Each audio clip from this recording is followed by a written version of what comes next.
across the UK, on DAB+, on YouTube, on your mobile, and on your side.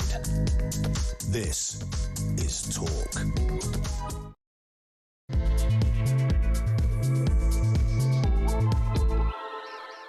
A very, very good morning to you. Welcome to the show. This is Talk, the home of common sense. Fast approaching, not quite 3 minutes past 10 o'clock. I'm Julia Hartley-Brewer, and whether you're listening on DAB+ radio, watching on YouTube, or all the other ways you can do it, great to have your company. Lots to talk about with you all the way till 1. If you miss anything from the show, if you're like, I don't know, popping in to sit in your freezer for a bit because of the heat wave. Fifth one, apparently, I don't remember a break between any of them, although it was marginally bearable for a few hours yesterday in the evening, wasn't it? But do go to my YouTube page, The Julia Hartley-Brewer Show, hit subscribe, and you never have to miss a thing.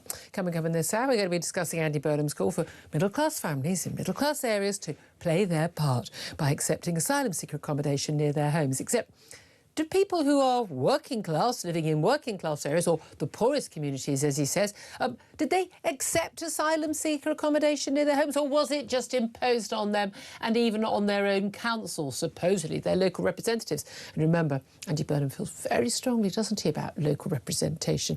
Does he mean then, of course, that, you know, if we do object to it, then it doesn't actually happen? In which case, I'd like to object to the hotel near the end of my road, which houses asylum seekers, is no longer available to be used. Love to hear your thoughts on that, Andy Burnham, if you ever actually came on the show. Or did really more than a handful of media interviews, what with being, you know, busy being Prime Minister and all that. I'd love to hear your thoughts on that. Plus, 50 police chiefs have signed a letter demanding that Andy Burnham do everything possible to stop the early release of PC Andrew Harper's killers. I don't want Andrew Harper's killers out, but I also don't want the killers of anyone else out early. I would like all of them to serve their full sentences, not 2/3, let alone half, which is what's going to be allowed. But police chiefs are saying that these measures basically are going to sort of undermine people's confidence in the justice system. Police chiefs, you've already done that by failing to have anyone arrested for the last few years. Plus, we're going to be talking about Labour allowing a coalition of left-wing London councils to break the law and defy new guidance, which is the law on single-sex basis. So we're going to see a whole load of lawsuits on that, and bring them on is all I can say. Plus, we're going to be treated to the fullest solar eclipse since 1999 this evening. It's going to fall between just before 7 and 7:15. And it depends on where you live in the country, but basically don't look at the sun unless you've got those solar eclipse glasses, which basically no one's got because they were sold out about 2 weeks ago. So there's your public health warning for the day. Have a cocktail, it'll get dark, the birds will start singing, and then it'll get a bit light again. I think that's my husband's summary of the situation. He's not that excited, I've got to be honest. But we're going to be talking about all of that. Oh, yes, and Restore's leader Rupert Lowe says that the pact with reform is off. There never was a pact with reform. There never was going to be a pact with reform, but it's definitely off. Conservative commentator. Morning. Good morning. Question to you, as you know I say it every day, but you are welcome to call in on anything and everything you want, and you do. But in particular, I want to know your thoughts on Andy Burnham saying middle-class families must play their part, that's his word, play their part, and accept more asylum seekers near their homes. What's your reaction to that? 0344 499 1000 is the number to call. You can text on 87222, get in touch on X at Talk TV. Calls are charged at the national rate, and text costs £1, standard network rate message. Benedict, what do you make of this? I mean, in a rare conversation with the media where it wasn't completely just, you know, a free, no free-for-all, obviously. He says, I do have to say that we cannot have a situation where it's only the poorest communities in the country that receive all of the dispersal of refugees and asylum seekers. I do believe all parts of the country need to work to play their part. It's a challenging issue. We're working at it. We understand people's concerns. He said he heard the concern about people being there on the doorstep in Makerfield. And he says, I hear what you say. I'll be completely focused on the issue of, you know, the boat crossings in the wake of that mega dinghy coming over. I say, I live in an area where prices ain't cheap. Nice leafy area. High Street's not so great, to be honest with you, but it's a nice area in North London. We've got a hotel of a major brand that was taken over about 21, 22 to be used for asylum seekers. No planning permission for that, I did note. I don't know the causation in terms of correlation. Virtually everyone I know lives in the area has had attempted burglary or a burglary in the last few years, and all like us have lived there for 20 years and never had an issue before. I don't know if that's the link, but it's certainly something worth looking at. I think we're already doing our part. We've no longer got a hotel at the end of the road, which is actually quite useful. If, we don't have, spare rooms, if family come to stay, you can stay at the hotel top of the road, brilliant, Can't do that anymore. A local amenity loss to people. Should middle-class areas do their part? Yes, I think I'm looking forward to it. I think it's about time that Green and Lib Dem voting middle-class people started forming SS units when these people end up moving down the street. And we go away from, refugees are welcome here and nobody is illegal, to I'm going to put up the barriers and I'm going to have a machine gun outside of my window because they're coming down the road any minute now. Honestly, this is always the thing, isn't it? When it's working-class people who are affected, it can be swept under the rug. We've had an entire grooming gang scandal based off of that alone. But when it's Ottilie and Ophelia and Tarquin who are the ones who are getting shanked on their way to school or, molested, then people start to go, I say, that's not on. Normally it's the teachers that do that. None of this is allowed if you're just on the street. This is totally true. And I've been saying for years, and you're quite right in that, I've been saying for years, if these people were housed next door to Keir Starmer. I've said for years ago, or when he was Labour leader but not Prime Minister, and I'm doing his usual Labour lefty witterings on this. Andy Burnham hasn't really talked about a lot of these things because he was just Mayor of Manchester, didn't talk about this sort of stuff. But I used to always say, we just need to buy up every single house in his street. Every single one but his, and make them all into houses of multiple occupancy. That would cost an awful lot of money. Oh, yeah, they're all like, a couple of million, aren't they? Although, as I said, a cleaner I know said, it was quite a mess, his house. Yeah, she thought they were quite poor, she said. She goes, everything was very tatty and messy, which I thought was, great little detail, but there we are. Yes. No, but this is the story I told previously. No, but this is the thing. That's the left for you. Clean things, men things. It'll be good for you. It's the left, and it's also members of the aristocracy. There's no in between. Posh. I was going to, but this is my point. This is my houses. point: is that when you get to the very top echelons of society, those that have made it, and those that have been there for a while. I clean the bath before people come over. I don't care. I'm proud of my roots. You're so middle class. I am lower middle class. Exactly. Lower middle class. You're firmly entrenched in the middle class. Lower middle class. I'm proud of it. But this is the thing. No, but if they had to actually live the consequences, these are the same people who say I don't have a problem with with mass legal immigration because it doesn't affect me. And they've got a lovely multicultural school. And I think what they mean is they've got a lot of other people who work as lawyers and doctors and things who happen to be of a different skin colour or nationality who are at their child's school, who all share the same values and educational levels and the like, as opposed to a load of kids turning up from some far-flung place who don't speak English, whose parents don't speak English, who've got no sodding intention of speaking English, don't care about any of these things. They don't live with the consequences of their choices.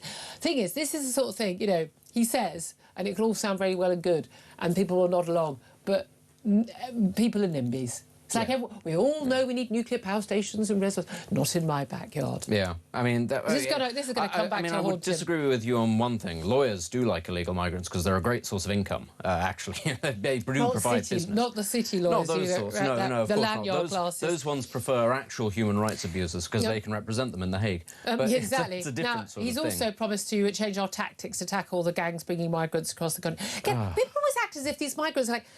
Do you see them with a shotgun to their head being forced? Yeah. They're choosing to get on the boats. Supply and demand. They're all being exploited.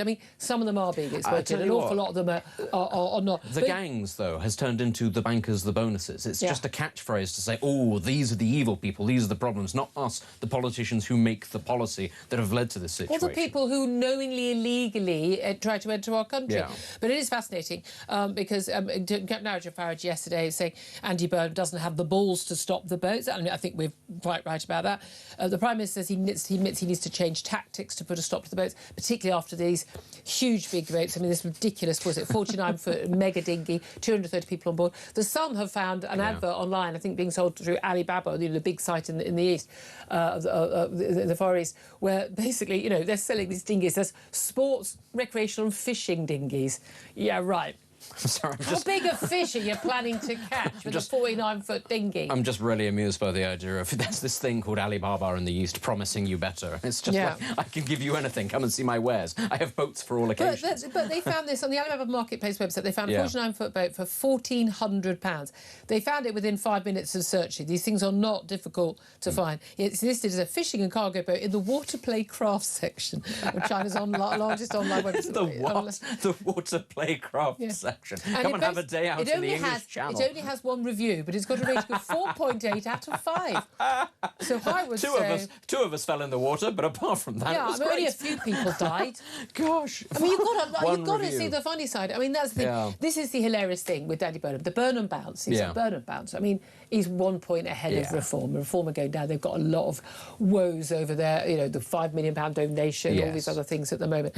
You know, things change. People are delighted. Oh, they are delighted that Keir Starmer's not around anymore. Yeah. But Burnham is in. The polls went up even before Burnham took over, by the way. Yeah. He hasn't, I mean, other than his little rinky-dink announcements, which even the media interviewers who do get to interview him are going, come on, I mean, this is tinkering while Rome burns stuff. But it is absolutely fascinating that he, like Keir Starmer, is facing the issue of immigration straight away with boats, but also the issue of crime. And what we had with the Southport riots, which just completely undermined Keir Starmer straight away, two-tier Keir. But now we've got this situation with the early release scheme. And bearing in mind, Andy Burnham was known as Flip-Flop Andy when he stood for Labour leadership twice before, because he changed it. Was he lefty? Was he a Blairite? Was he a Brownite? What was he? Did he know? No one knew what his policies were, his views were. We still don't, after all these years.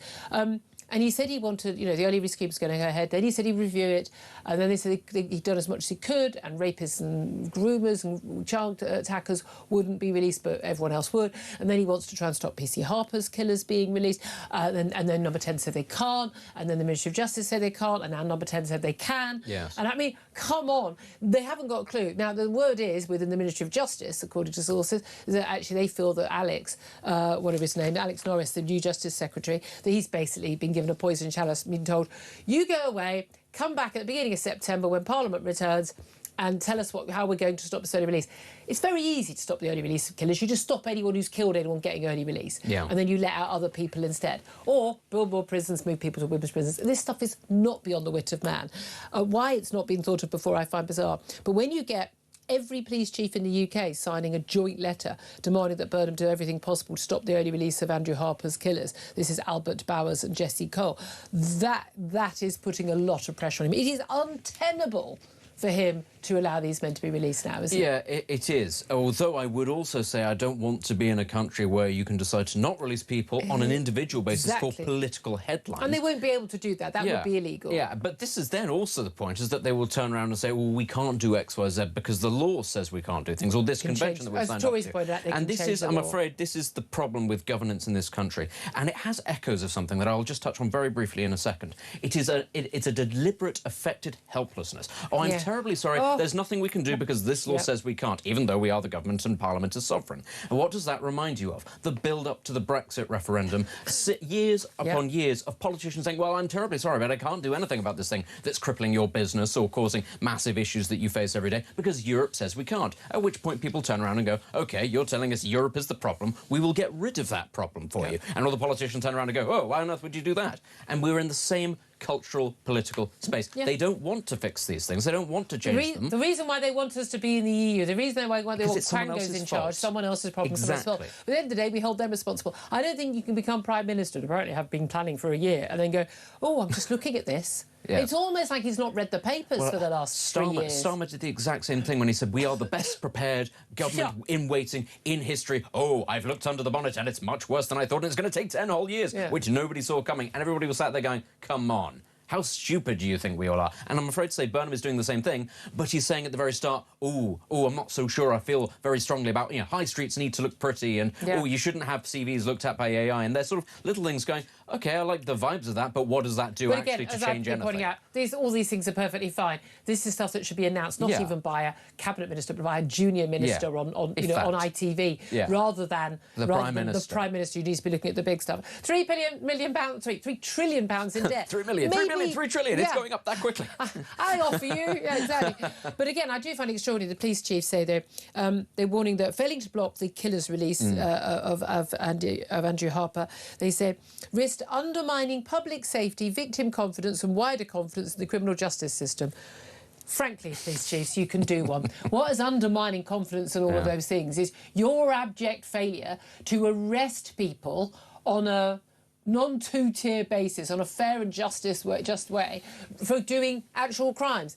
Stop policing people for what they write online, or someone saying they've had hurty feelings or been offended. Stop policing people who are, you know, offending someone whose religion apparently tells them that someone needs to be killed if they're offended by the religion. Stop policing that. Start arresting people for nicking mobile phones and bikes and burglaring and stealing cars and assaulting people and failing to pay on the tube or the bus.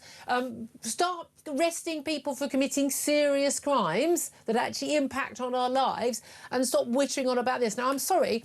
I understand if you're a police officer, you are someone who runs into danger rather than gets... We have the option, not everybody, we've got heroes in the civilian population as well, who we have the option of running away from danger. And I salute every single police officer who does that on our behalf. Thank you so much.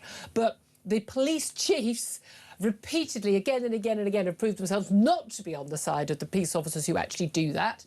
They're far too busy tying their rainbow shoelaces, and we spoke to a former detective constable yesterday, sacking people because they don't think that men who claim to be women should be searched by female officers just because they get their kicks out of it. Now, I'm sorry, our police chiefs are part of the problem. If it was up to me, I would sack every single police chief on the spot if I were Prime Minister.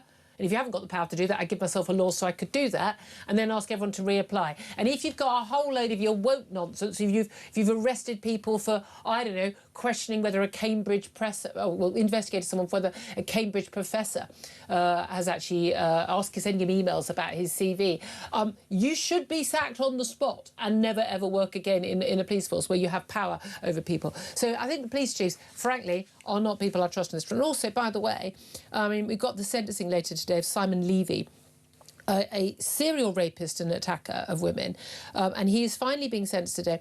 And this is a man who has just committed numerous attacks, numerous assaults, numerous rapes, chance after chance after chance after chance after chance. And he's gone in prison various times, he's been recalled to prison various times, but chance after chance to put him behind bars for a long period of time, failed. Rapes not properly investigated. And as we've seen, with the attack on Nigel Farage's home last year, a line of inquiry not followed up, being followed up now, which police are now linking with the murder of Anne Widdecombe. You know, abject failure. Anything that I've been involved with that involved the police, total abject failure to do anything resembling proper investigation of anything. Yeah. And I'm sorry, I really think, you know, that they are over-egging the pudding on this one.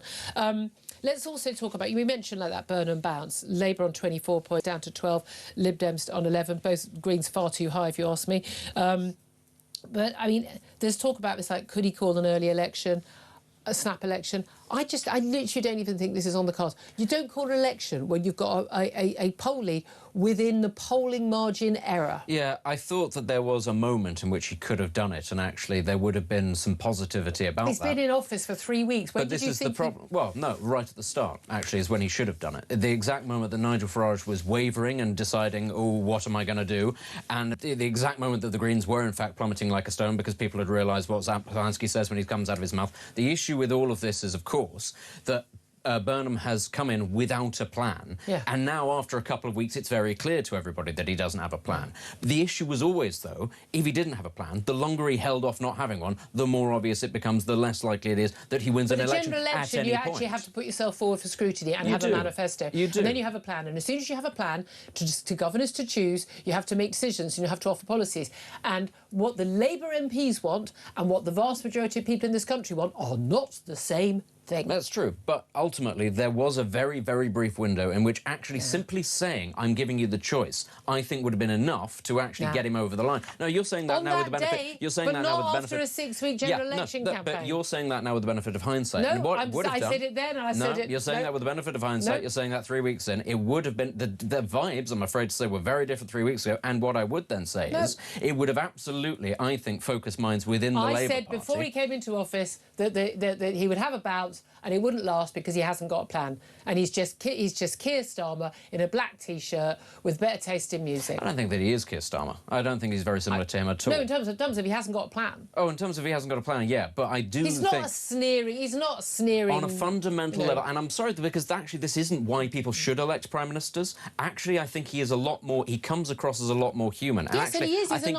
he's a nice bloke. Genuinely, I think people would be a lot more forgiving of him. I don't want to go to the pub with the Prime Minister, whoever they are. I want someone who can run the country well. Well, that's fine. I'm old-fashioned like that. That's fine, but you are you. I don't feel the need to like a politician to vote for them. But you are you. The majority of the public actually do not think that way, Well, which is partly why we get what we deserve. And if you want your country to go down the tube, finally, you're agreeing with me, and I've been saying this for years. Actually, you get the country you deserve. Oh, no, listen here, voters. No, I've been saying for years, we get the politicians we deserve. Yeah. When you insist on politicians telling you can have everything you want and someone else will pay for it, I completely agree with that. Then you get the politicians you deserve. I completely agree with that. And until we start voting for politicians, you say times are going to be very, very. Until we start electing the Millets, the people who go, this is going to cost a lot of money. It's going to be very, very tough for a few years, but we're going to do the right thing to get our country back on track. Until we start voting for those people, and I would love to have a politician who do that. The thing is, the British people are not there yet. One of the reasons why I wanted a Labour government is A, the Tories needed to be punished because they did not do what they said they were going to do, and two, I knew that the Labour government, under Keir Starmer and whoever it was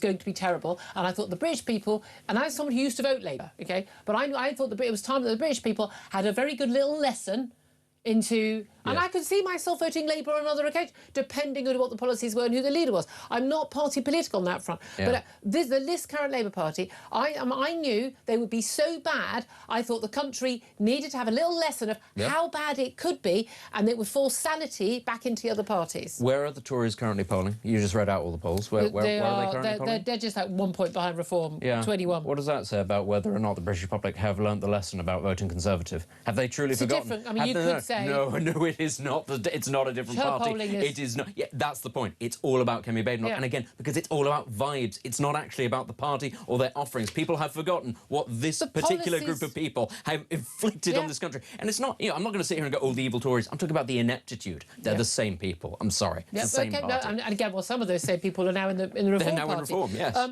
We're told there's not going to be a deal. Restore's leader, Rupert, I mean, goodness me, he's getting a lot of headlines these days, isn't he? Yes, he is. But he's basically saying that there's not going to be a deal. I mean, there wasn't going to be a deal. No, there wasn't. He's put at 7:20 this morning, he said that a pact with Restore Britain is off. Reform UK, has said that pact with Restore Britain is off. He's saying, I'm not getting into the personality differences of it all. I can't be bothered, says Rupert Lowe. We made our offer. A genuine attempt was made, all public. It was based on policy. I didn't particularly enjoy doing it, but I tried because I thought it was the right thing to do. If Reform want to discuss policy, not personality, then they know where to find me. And basically, he's carrying on with his plan. He's also backed his fella Charlie Downs, who came on the show last week and has refused to answer a single message from my producers or from me inviting him back on, which we promised to do. He said, and he checked afterwards, does she really mean it? Which she said she wants me to come on again so we can talk about it in more detail. Yeah, I do. I don't say things I don't mean. And then he hasn't actually responded to our messages. So the messages have gone out. I don't know if Rupert's banned you from coming on. Rupert seems to be busy every time we call him. I think we bid for him at least once a week, and he doesn't appear on. I don't know why that is, but there we are.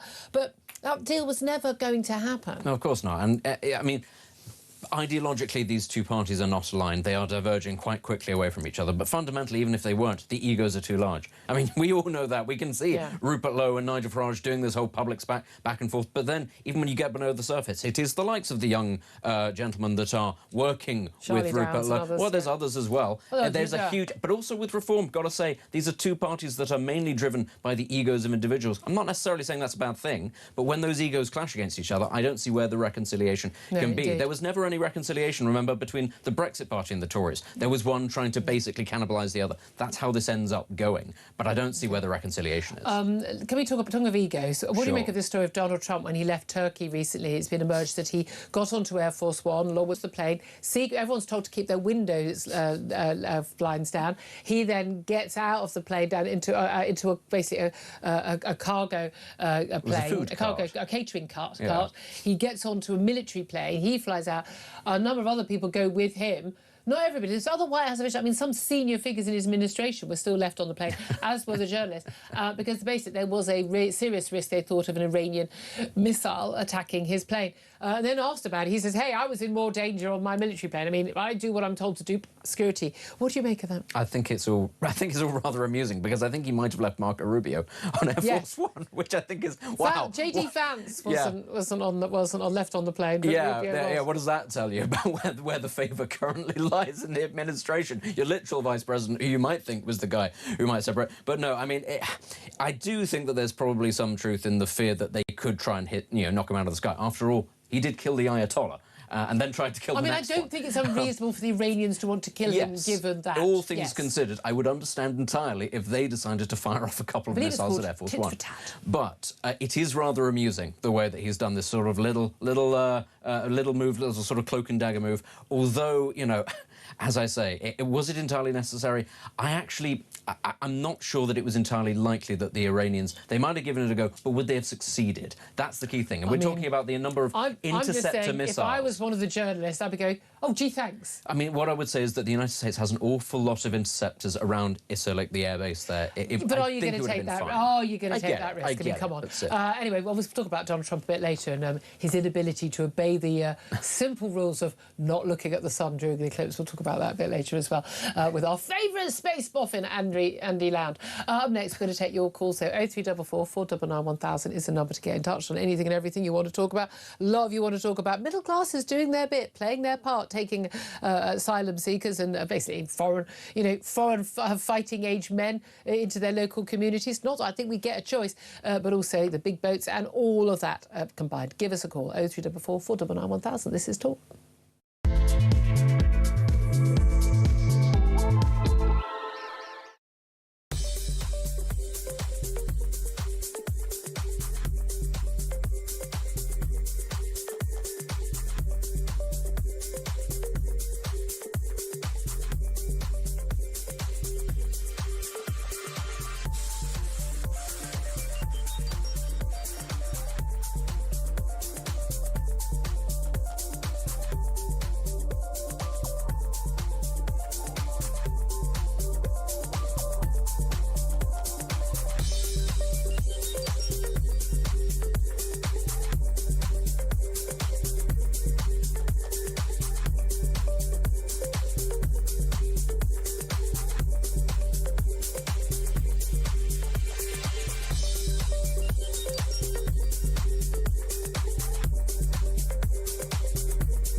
Sex space is on biological sex, and therefore you cannot have people going into a women's space which is for women only, who is not a biological woman. I was wondering whether that interview was conducted on April Fool's Day, because I think it was a new low in the sort of... A new low for low? A new low for low, because, I mean, just the absurdity of not being able to ask a very basic question about the monarch of our country. Across the UK, on DAB+, on YouTube, on your mobile, and on your side. This is Talk. Very good morning. Welcome back to the show. 10:30 is the time. Coming up very soon, we're going to be talking to your favourite of mine, James Matthewson. Hold on to your hats, folks. First, let's get your calls about, middle classes being told they need to do their part in taking in asylum seekers in their local areas. Matthew's in Warrington. Matthew, what do you want to say about that? Oh, hasn't the middle class... Matthew, my darling, I can barely hear you. Are you talking into your phone? Are you on speakerphone or...? I'm on headphones. I'm normally quite good. Hang on. That's a bit better. You know, just... Hello. Is that any better for That's you? a bit better. At least I can hear you now. Yeah, I do apologise. No worries. Burnham, it's not in his DNA to stop people coming in. And Middle England have been getting immigrants now for at least 18 months. That's why it's so publicly known, because the poorer areas have been getting it for years. Yeah. There's no more room in the inn. So it's now pushing out into sunny Gloucester and Surrey and Essex. And lovely little rural areas, rural villages, And, you know, we have a nice park, and all of a sudden there's 30, 40 young men in the park or down the high streets with the vape shops. And now the noise is being made because they're the people with who do the vote. You know, the Labour Party will never, ever stop bringing immigrants, and it's just they don't do it. The only way they might do it if it was a Jewish problem and they were leaving Palestine, and then maybe we'd see if they'd stop the votes then, because we all know how they feel about the Jewish sector. But it's just never ever going to happen. And I'm glad glad he's in because it's showing the country that whoever you put in front of that ship, they're always going to steer it in the wrong direction because they're clueless. All these MPs, they're going to be out of jobs in 2-3 years' time. So now they're just going to they've got advisors telling them that, oh, it's okay, this is the way to go. And these advisors have never been in the real world. They're not walking down your high street. They're not walking past our schools. They've all lived in universities and they've gone to street in universities, straight into Parliament, and they do not know what's going on in our streets. You know, you see it on Instagram, what's going on in Scotland and Northern Ireland.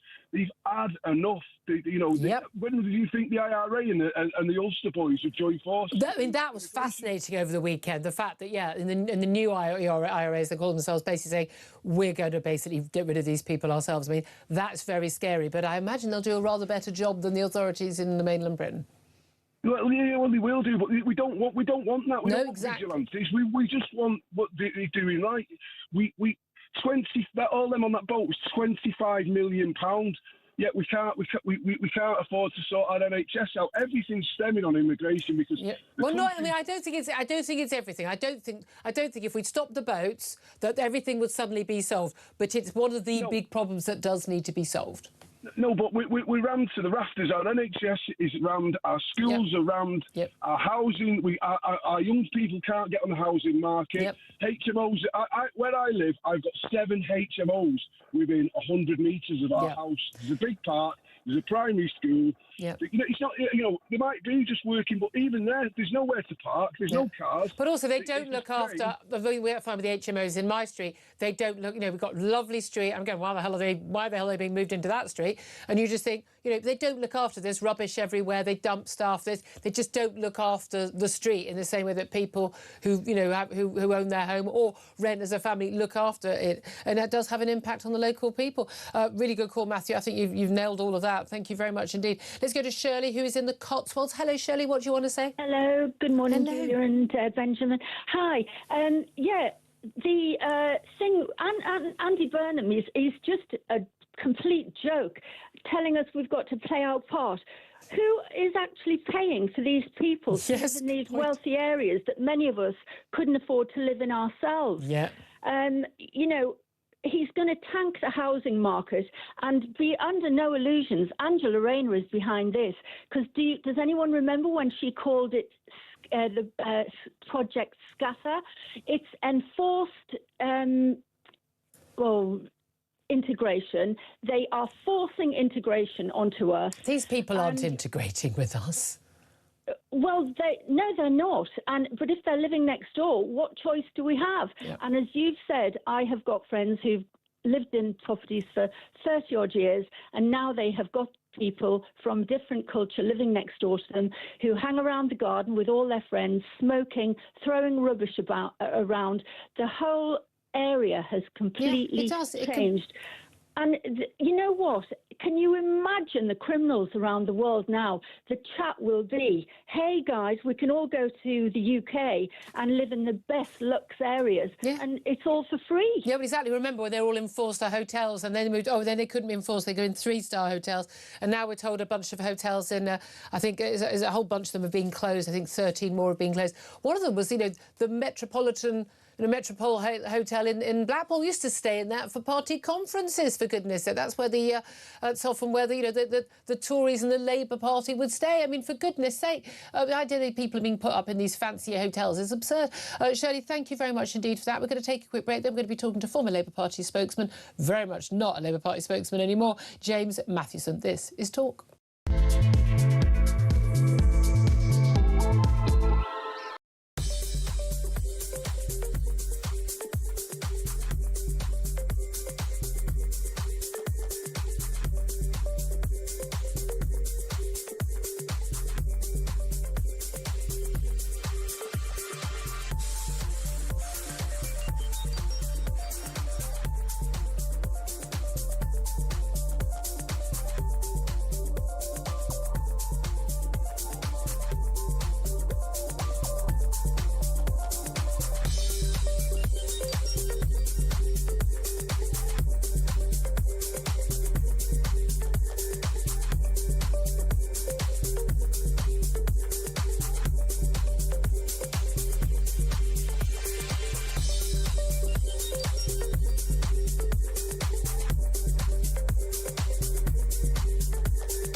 across the UK.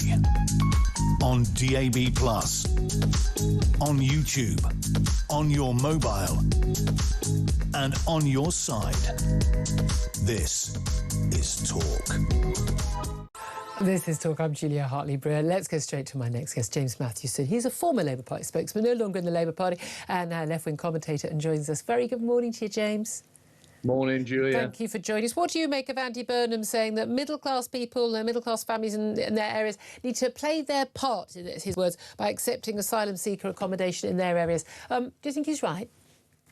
I think it's really interesting the kind of outrage that it's sparked, which is undoubtedly going to happen because I think whenever we talk about class, regardless of what the issue is we're talking about, in Britain, it upsets a lot of people. But I think it is an interesting argument from Andy Burnham because, you know, those people in working class communities who, as one of your callers said, have kind of faced the calls for integration. They've faced calls from a lot of lefties who are quite snobby in places like London, you know, the kind of Islington set.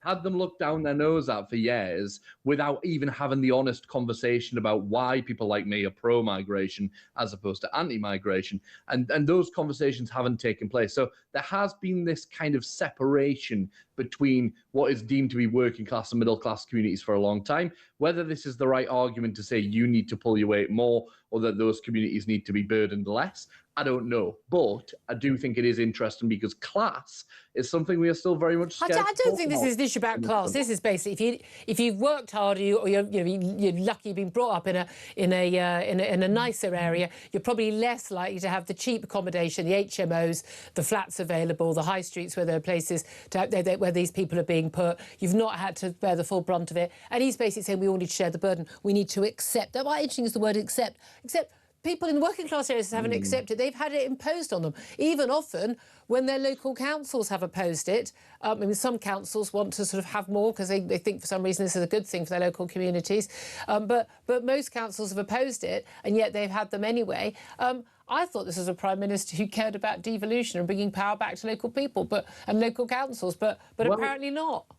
Well, it is an interesting kind of situation because you're right. You know, those working class communities that are economically disadvantaged, post-industrial communities a lot of the time, you know, have been the areas where the Home Office has been able to secure available properties, but also relatively cheap properties, which is where before the situation of the hotels, which everyone seems to have been outraged about, was before where asylum seekers were being temporarily but they weren't temporarily housed. I mean, my local hotel near the top of my road is a 10-minute walk away, and I live in a nice area. That hotel has been used for 4 years.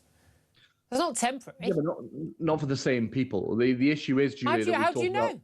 The issue we've talked about. Where do you think they've gone? How do you know? How do you know? How do you know? 4 years isn't temporary. How do you know that the same people aren't in there still? Because the issue is that those people need to have their claims assessed. And if it's taken that long to assess their claims, that's the problem. But their claims get assessed. Now, they don't want to stay in the shabby, rundown, former nice hotel, as you've said, it's not shabby. Used to be, right? But no, seriously. I've put family members up there. It's about cost of income. You know, the owners of these places are only taking asylum contracts because they cannot fill their rooms otherwise. So it's those rooms that are the problem. Those accommodations are the problem. Now, people don't like those hotels. They liked even less the houses that people were put in. And that's the issue, is that where do you... No, but the Tory government and then the Labour government saying... We're moving people out of the hotels because basically they're a focus for people's anger. Move them into local bedsits. People won't know where they are. In fact, that's not the solution. Move them into local army barracks. Well, that's not the solution if they can still just wander into the local village. Can I come back to something you said earlier? Because you said you're pro-migration. What do you mean by I'm pro-migration? Because we are talking about people illegally entering the country on rubber dinghies, sometimes, 49 foot long, as we saw over the weekend. Now, you see, I'm somebody who believes in our responsibility as a nation. So when it comes to asylum, we have, people have the right to claim asylum. Now, for a fact, because we've talked about this many times, my issue comes when that assessment needs to be done, how quickly the assessment is done. We had 15 years of Tory austerity that stripped the Home Office of its resources. So it wasn't even able to do its basic functions. That's the problem. Now, I've got a mate whose girlfriend, right, from South America, he's Northern Irish, trying to get all of their visa paperwork and all this. It's been 2.5 years now, Julia. That's ridiculous. We are failing as a nation because of that. And this is an issue that stems from that. My issue is not with the small boats. My issue is not with those arrivals. I like what Andy Burnham says about opening more safe routes because I would like people not to drown in the channel. But at the end of the day, I believe that people have the fundamental right, which is an international human right, to claim asylum. It is our responsibility as a nation to deal with the paperwork. Here's the thing. Do they have, I mean, you can argue this, most of these people are economic migrants rather than claiming asylum. They've gone through numerous safe countries. If they are fleeing a country that is war-torn, the vast majority of their fellow countrymen and women are living in the countries nearby. I don't know why these people are suddenly so much more deserving of asylum in Britain than in, say, Sudan or Mauritania or wherever. It seems to me to be people have a right. A lot of those laws, they were set up at a very, very, very different time. I don't believe that people do have a right to just pick and choose. Oh, I think this is where I'll live now. I think I'm just going to I'm going to move to the other side of the world and I'm just going to want to live here because I live in a basket case country. I don't think that we have a duty to the rest of the world to take in every single person who's got a bad life. I'm afraid it's only going to get worse, Julia. So we need to seriously ask ourselves, what do we want from our values, really? Because that's where we're saying.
In Glasgow, 30 miles from me here, you are not reporting on the grooming gangs that are white. You are not reporting on those people, right? If you were, then I would say, yes, I understand this. We report on major crimes. We report on stories. James, know that you are spreading it's not an agenda. The point is, we already have enough of our own wrong-uns who should be dealt with far more quickly and sternly. However, I don't think the solution to having a bunch of murderers and rapists and paedophiles in Britain is, let's import some more. It's a great line, Julia, but the majority of the people who come here are not rapists and paedophiles. I didn't say they were. I didn't say they were. I would never have claimed that they were. I've saying categorically stated previously on this show, the majority of people, they're committing a crime by coming to our country, but there are too many. You listen, the stats are very, very clear. And the countries that publish the stats, whether it's Germany, whether it's France, whether it's Austria, whether it's Italy, whether it's Denmark, whether it's Sweden, and in Britain we're starting to see it. The criminality rate from different nationalities is starkly different. It is true. Per capita, the criminality rate, even allowing for the fact they are younger men, largely they're men, and largely they're younger, and therefore more likely to commit crime than any other demographic. Their criminality rate of certain countries, people from certain countries, is off the scale higher than from other countries. This belief is rooted in an idea. It's fact. This belief of yours is rooted in an idea, Julia, that Britain is somehow a land of milk and honey and good people, and we're all the best. And people out there, the others in other countries, are scary and savages and barbaric. Absolute nonsense. I'm not claiming that at all. Our country is made up of migrants, of immigrants from all over the world in every Our country is largely made up of people whose families have lived here for hundreds of thousands of years. We are seeing a rise of ethno-nationalism. We're seeing a rise of racism. We're seeing a rise of intolerance and xenophobia, Julia, and it comes back to the fact that you are scaring your listeners every day. It's all my fault, because people have noticed there's a problem. Not just your We're not allowed to notice facts. Can't notice facts. James, if you're under the illusion that the risk of somebody coming from a country where they have high levels of criminality, very, very little concern for the rights of children or women or gay people, that those people are not a bigger threat to people in this country than people coming from countries which do have similar values to us, I think you're living in cloud cuckoo land. Well, let me say, as the feminist and lefty woke whatever amongst us, Julia, let me tell you that you're a feminist. I'm very much concerned. By the way, all in favour of men who claim they're women in women's toilets, right? Feminists. And about those values, yeah, because I believe trans women are women, Julia. There's a difference between us, yeah. Because you believe in fairy tales. No, because gender's a social construct and women are women. You're talking about sex, which is biological. It's completely different. I'm talking about women. Let's not open that can of worms. Let's finish this one first, right? We're going to have to finish. What I would say to you just briefly before we finish, right, is that it comes down to our basic values. Are we shirkers? Do we shirk our responsibilities in this country? No, we don't. We don't have any responsibility. We don't have a responsibility to the rest of the world. Somebody arrives on your doorstep and they claim they need help. You assess that claim, and if they need it, they need it. If they James, don't, can I ask? Can we maybe give out your personal address to any asylum seeker and you just take them in with your personal responsibility? I will if you will. I will if you will. No, Julia. I won't, because I know the risks. But there we are, James. Deep sighs. I'd love to talk to you for longer. I just don't think I could disagree with you more on so many things. James Matthewson, former Labour Party spokesman and commentator. Benedict Spence, you have exactly 30 seconds before I've got to go to a break. No, that's all I need. 10:50 is the time. We're going to go to the break. Up next, we're going to talk about the small matter of a solar eclipse. Who are we talking to? You know it. Space expert Andy Lamb. This is Talk.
sex spaces on biological sex. Yeah. And therefore you cannot have people going into a women's space, which is for women only, who is not a biological woman. I was wondering whether that interview was conducted on April Fool's Day, because I think it was a new low in the sort of... A new low for low? A new low for low, because, I mean, just the absurdity of not being able to ask a very basic question about the monarch of our country. Across the UK, on DAB+, on YouTube, on your mobile, and on your side. This is Talk. Good morning, welcome back to the show. 10:53 is the time. Well, after that, I mean, with all due respect to him, I do like him as a person, but abject nonsense from James Matheson. Let's talk some fun stuff with rather more sensible, say, space expert. You're my favourite, Andy Lau. Very, very, very good morning to you, Andy. Good morning, Julia. Thank you for joining us. You know, I always say I love a happy boffin. We love talking to you when you are happy, and I know you're happy today because we are going to get an almost complete solar eclipse day. Tell us what time it is, tell us what we can do, tell us what we're not allowed to do. OK, very important. The moon will pass in front of the sun, as seen from the Earth. Total eclipse will operate from western Iceland across the down the Atlantic to Portugal and Spain. We will get a partial eclipse, Inverness, just over 90%, Plymouth, 94.6%, London, 91%. So it's going to be quite good. Yeah, it's going to go. So it will go dark. Start getting yourself prepared by about 6 o'clock. About 6:10, you'll start to have the first contact as the moon starts to move across. And maximum eclipse is round about between 7:10 and 7:13 for that. So be out there. For observing, very important. Never, never, never, never, never look at the sun directly with the naked eye. Extremely dangerous. Never use sunglasses. Still extremely dangerous. Safest way, project it. Project it through a telescope onto a white card. That works very well. A bucket of water. It's not as much fun, though, is it? There's a lot of talk about getting a colander out. Oh, yes, get the colander out. Why? Well, because it'll act as a pinhole camera and project the images down onto a white card, so it's safe for you instead of... So don't look at the sun anyway, but that is a safe way to do it. The only point I would say, if you're using a colander, don't strain your eyes, OK? That's very important. Right. The other thing is going to be, of course, you can use the glasses, the special glasses. These have sold out all over the place. Do you know, I've been looking for the last week, couldn't get any. No, I mean, you also have to make sure you get good quality ones.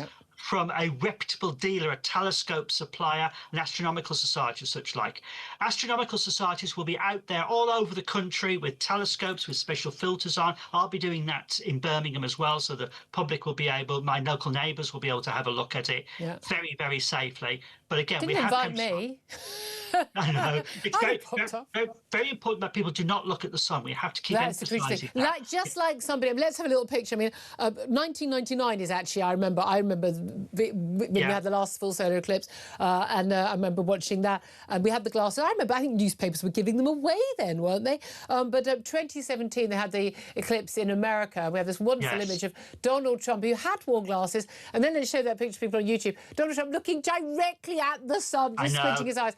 Now, people will think, if I've got good quality sunglasses, I'm just squinting, I'm looking for a second, you can still do permanent damage. Absolutely. And even with the special glasses, you don't constantly look at it. You take a look for a period of time, then you look down, wait, then take another look for a few seconds. OK. So those warnings are genuinely serious. Now, this is the thing. Look, I've got to be honest. In my household, very big difference of opinion on this. I'm like, right, OK, the last couple of nights I put an alarm on to check, where is the sun at 6 p.m. at our garden? We face in the west. Yeah, I know that bit. Like, where is it in terms of the trees? I know that bit. I lived there 20 years. Yeah, well, I was practicing. But I was literally like going, so around 7:15, has it passed the trees or not? I think we might miss the crucial point. I might have to go out in the street. However, I've said to the family, right, 6 o'clock in the garden, everybody, glass of wine, we'll watch it. My husband's like, great, we're just going to sit minute, though. It's going to get a bit dark, get a bit light again. Some people aren't excited about this, but do we learn anything from these eclipses? Well, yes, we do. We'll be monitoring the atmosphere for the Leo for temperature drops,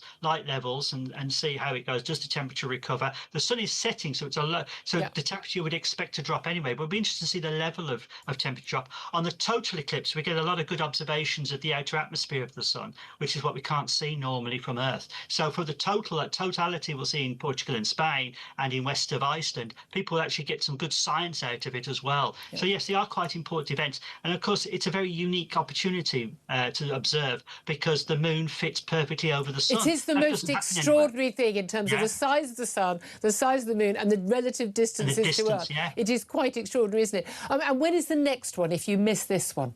Well, there's another total eclipse in Spain late August next year as well, so you can go to Spain and see that. But we won't see as good a partial as this again for an awful long period of time till I think it's about 2081 or something like that. So most of our lifetimes we won't see another one. So if you're going to see one, you're going to have to see it today. You have to travel otherwise, yeah. Okay, Andy Lown, space expert. You enjoy it tonight. Thank you. Send us some of the pictures from the telescope. Thank you very much. Benedict Spence, are you excited about things like this? I very much so. I'm going to get in touch with my inner Neanderthal, seeing what they would have seen thousands of years ago by pointing at it and going, whoa, and then I'm going to go blind. You do that with planes, though, I don't do that with planes. I don't, helicopters maybe. You can come round mine and sit looking at trees while it gets a bit dark.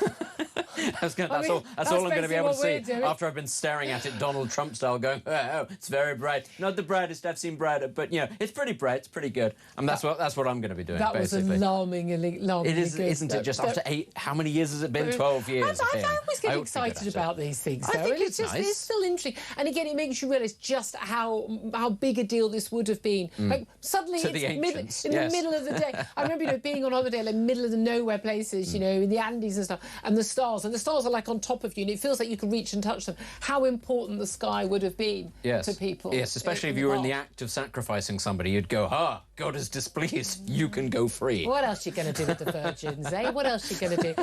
Anyway, breaking news, everybody. Prime Minister Andy Burnham said he's certainly going to consider a ban on disposable barbecues as extreme heat continues to get parts of the UK, and he chairs the COBRA meeting. Seriously, thanks, David Brent, for taking over as PM. This is Talk.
across the UK. On DAB+, on YouTube, on your mobile, and on your side. This is Talk.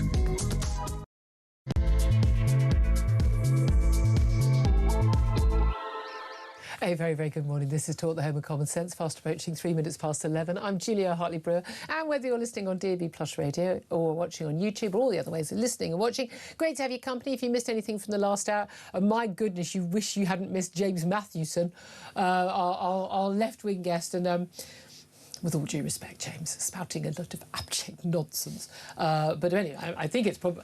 I think an awful lot of things going on in the country are my fault. I think that was a fair summary of the conversation.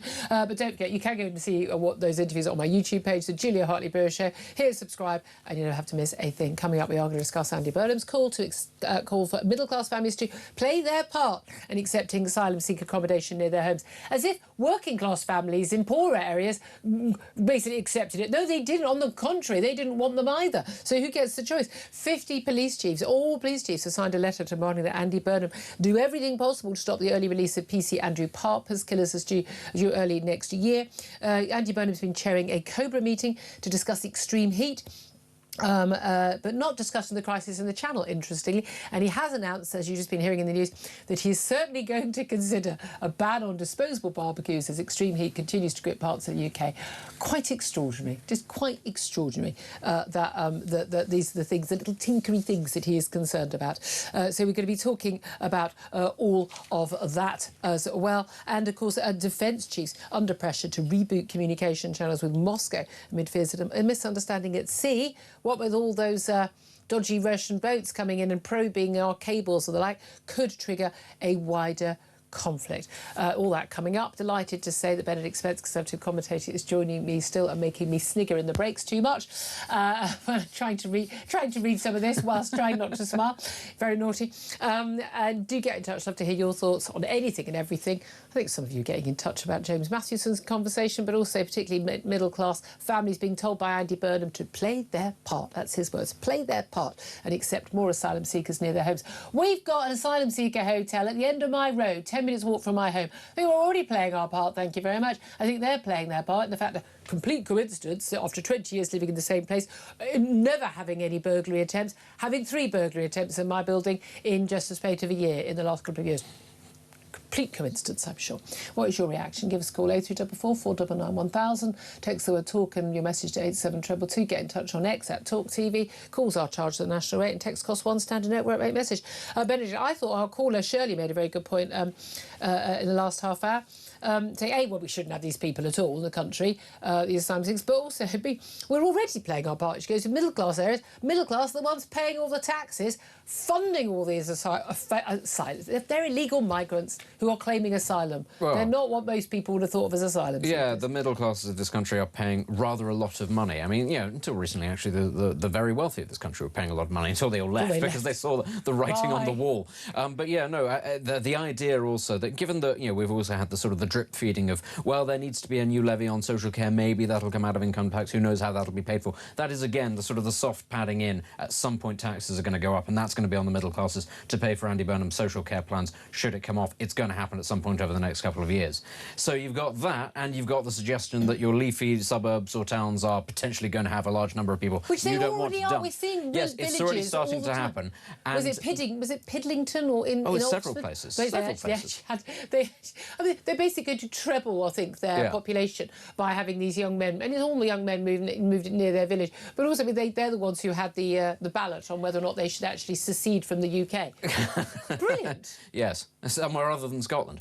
Maybe they could join Scotland. But it's one of those things also, though, where you're putting people into much more dangerous situations because if nothing else, and this is something you and I were talking earlier on in the show about the poor efforts of police constables and police forces around the country to deal with crime. We're largely talking about cities. In the countryside, it's even worse, but it doesn't get reported on. The number of police officers, it's appalling what's going on there. And this has been one of those things that's been spoken about for a very long time. By the way, PC Andrew Harper, who's also his killer's very much in the news about the early release scheme, he was tackling rural crime. He was tackling members of a local community that are well known in parts of the countryside, but people in cities say you have to be nice because they are protected for some unknown reason. Yes, everybody in the countryside knows all about these people. They all know what they get up to. But try saying somebody at the Guardian... OK, well, not they all, but no, a lot of them. A large percentage of criminality. Yeah, but this is the point. The countryside is far worse policed than cities are. So as bad as you may think it is, anybody listening to this in a city, it is worse out there. Things happen on a huge scale. They don't get investigated. Imagine dumping thousands of young... imagine dumping thousands of young men. No accountability, no oversight, not enough police officers to even police 4 or 5 towns that they're supposed to cover, let alone the population of a new town just dumped in there at the same time. No, That's what we're talking about here. But don't worry, because Andy Burnham is on top of things. He's been hosting a COBRA meeting, so that's, the emergency meetings. Was it Cabinet Office, Room B, or something like that. But anyway, he's hosting... It's their sit room, basically, for those of us who've watched American fiction about the White House. But basically, he's been attending this meeting, and he's telling you all about all the big crises we've got. No, sorry, it's about the heat wave, the drought. I'm assuming he's chairing this COBRA meeting, and he's going to be suggesting that they move the heat wave to October, like the early release scheme, and that's how he's going to deal with it. Or maybe he's not going to allow the early release of the sun from the eclipse. I mean, I don't know. What is the point of this meeting? I mean, yes, look, there are issues, massive issues for farmers. We've got issues of, we're looking to outstrip record-breaking summer of 1976. As somebody who was living as a kid in the Midwest of America then, when it was, I don't know what that is in Celsius, but it was every single day from about April till September, it was 120 Fahrenheit minimum in the shade. I can assure you, there were worse heat waves than Britain got that year. But basically, we're going to have a record bill to end up importing power from Europe. Also, we're told, by the way, because of we're relying on solar power and wind power and the like, because of the solar eclipse, it's going to affect, there's going to be a temporary solar outage. That makes it irregularities in our electric grid, which are very difficult to deal with, as we discovered remember with Spain and Portugal last year when they had their outage. That very, very big issues there. So we're told, could we not use some of the energy companies, could we not use our washing machines and our dishwashers between 6 and 8 p.m. tonight?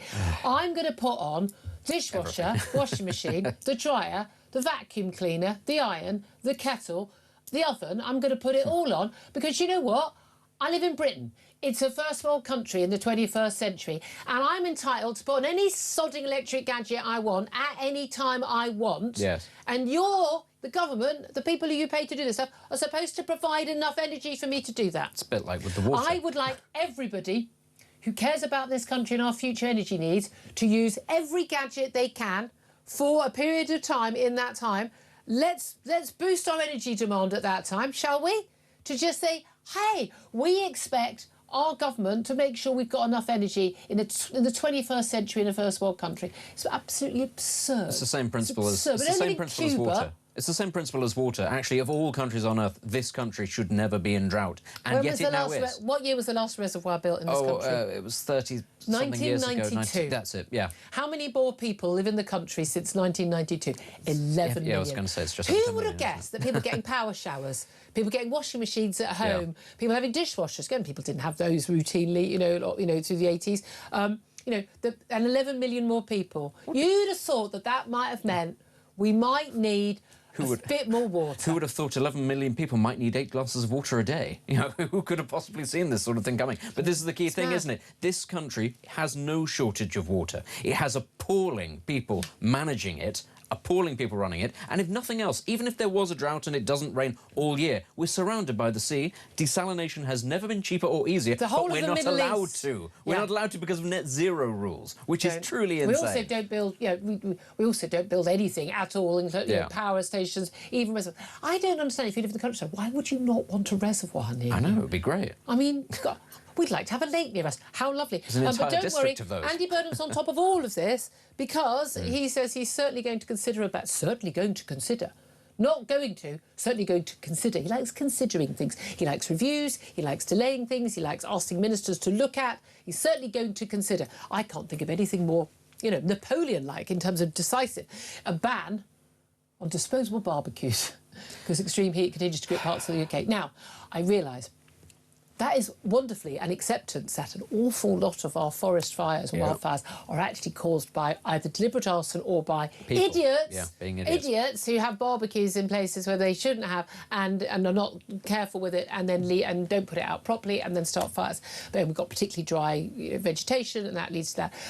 Is that the biggest issue? Is that something that Andy Burnham should be spending even an iota of his brain thinking about, given all the problems we've got? No, it's not. But it's something that he thinks is going to get lots of people nodding their heads going, yes, nice and sensible Andy, nice sensible Andy. And to be fair, he's really good at coming up with these things that a Prime Minister should not really be bothering with, should not be spending his time thinking about, that people do sit there and go, oh yes, I think this is a good idea. Does it change anything about the underlying fundamentals of the country? No.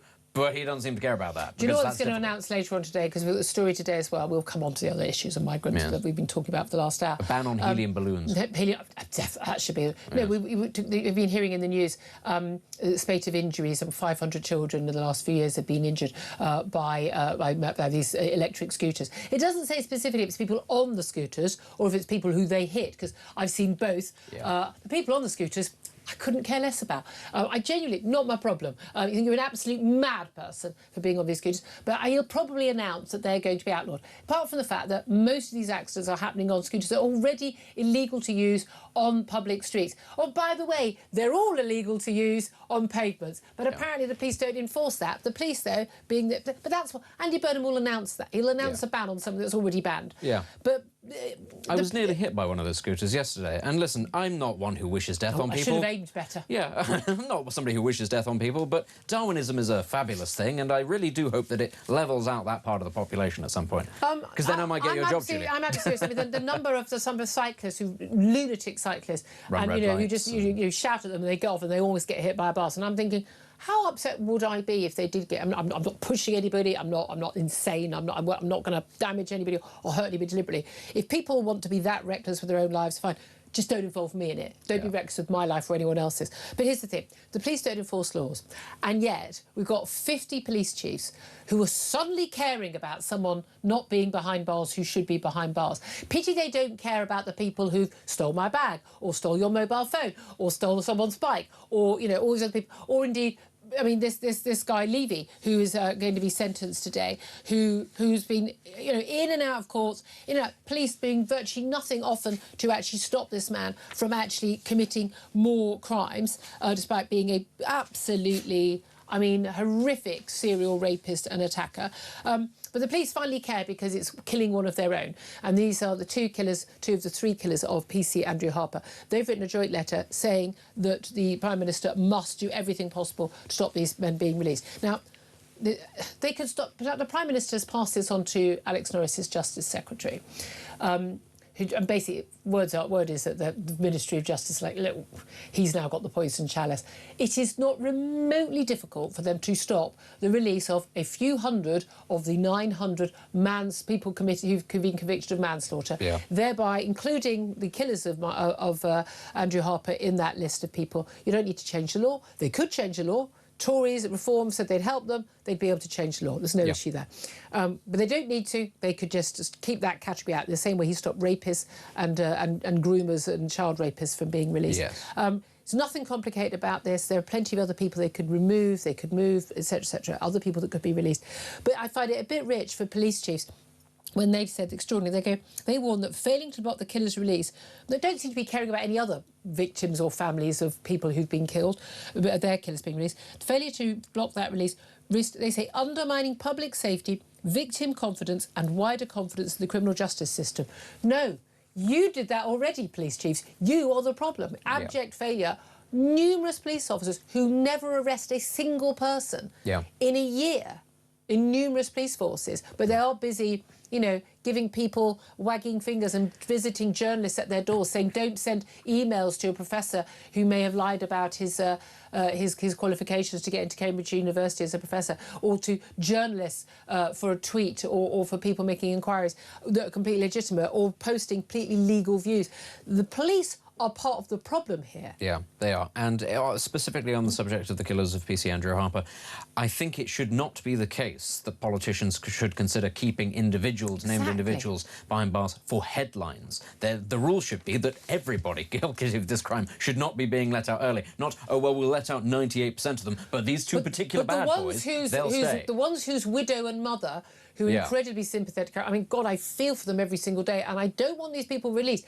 But it can't be, and even the rapists, the child killers, is only because a lot of women were being interviewed by the media. Again, he is making policy based on what is the most heart-wrenching clip on the telly this week. Again, two-tier justice. Now, this might be about people that we don't care about. What does that tell you, though? That they do it based on what they consider to be the most expedient headlines. That's the same thing as actually how it is that some different communities get policed differently to others, and why some crimes don't get investigated the same. It's all about the perspective, and that's exactly what this is. So you can't then turn around and say, you can't turn around and say, oh, there's no two-tier policing, and then go, oh, but we are going to keep these two people maybe in prison but let everybody else out because of the headlines. That's not acceptable. It's just ridiculous, isn't it? I mean, we've also got the situation where the Chief Inspector of Probation has warned that early release of thousands of prisoners could lead to serious crimes, I mean, including up to murder.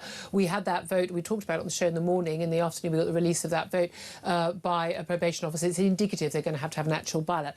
But over 90% of people who took part, who were probation officers, said they would go on strike. That would be around the time that a lot of these people would be coming out. They're already massively overworked, massively inexperienced. They lost lots of people years ago, and people are much less experienced, rather naive people who are already completely under-resourced and have far too many people to keep tabs on. And they're not keeping tabs on people. People are getting a slap on the wrist for breaching their tag orders. Only when they commit another crime they're going back to jail. But we've found in the last few years 50,000 people have been recalled who've been given early release. This is genuinely absurd. We are going to have a crime wave as a result of this, and we're going to have more people going through the courts and going through. The point of prison is keeping people behind bars so they're not committing crime. This is all such an abject failure, and this is the first big test of Andy Burnham and his premiership, and he is failing it.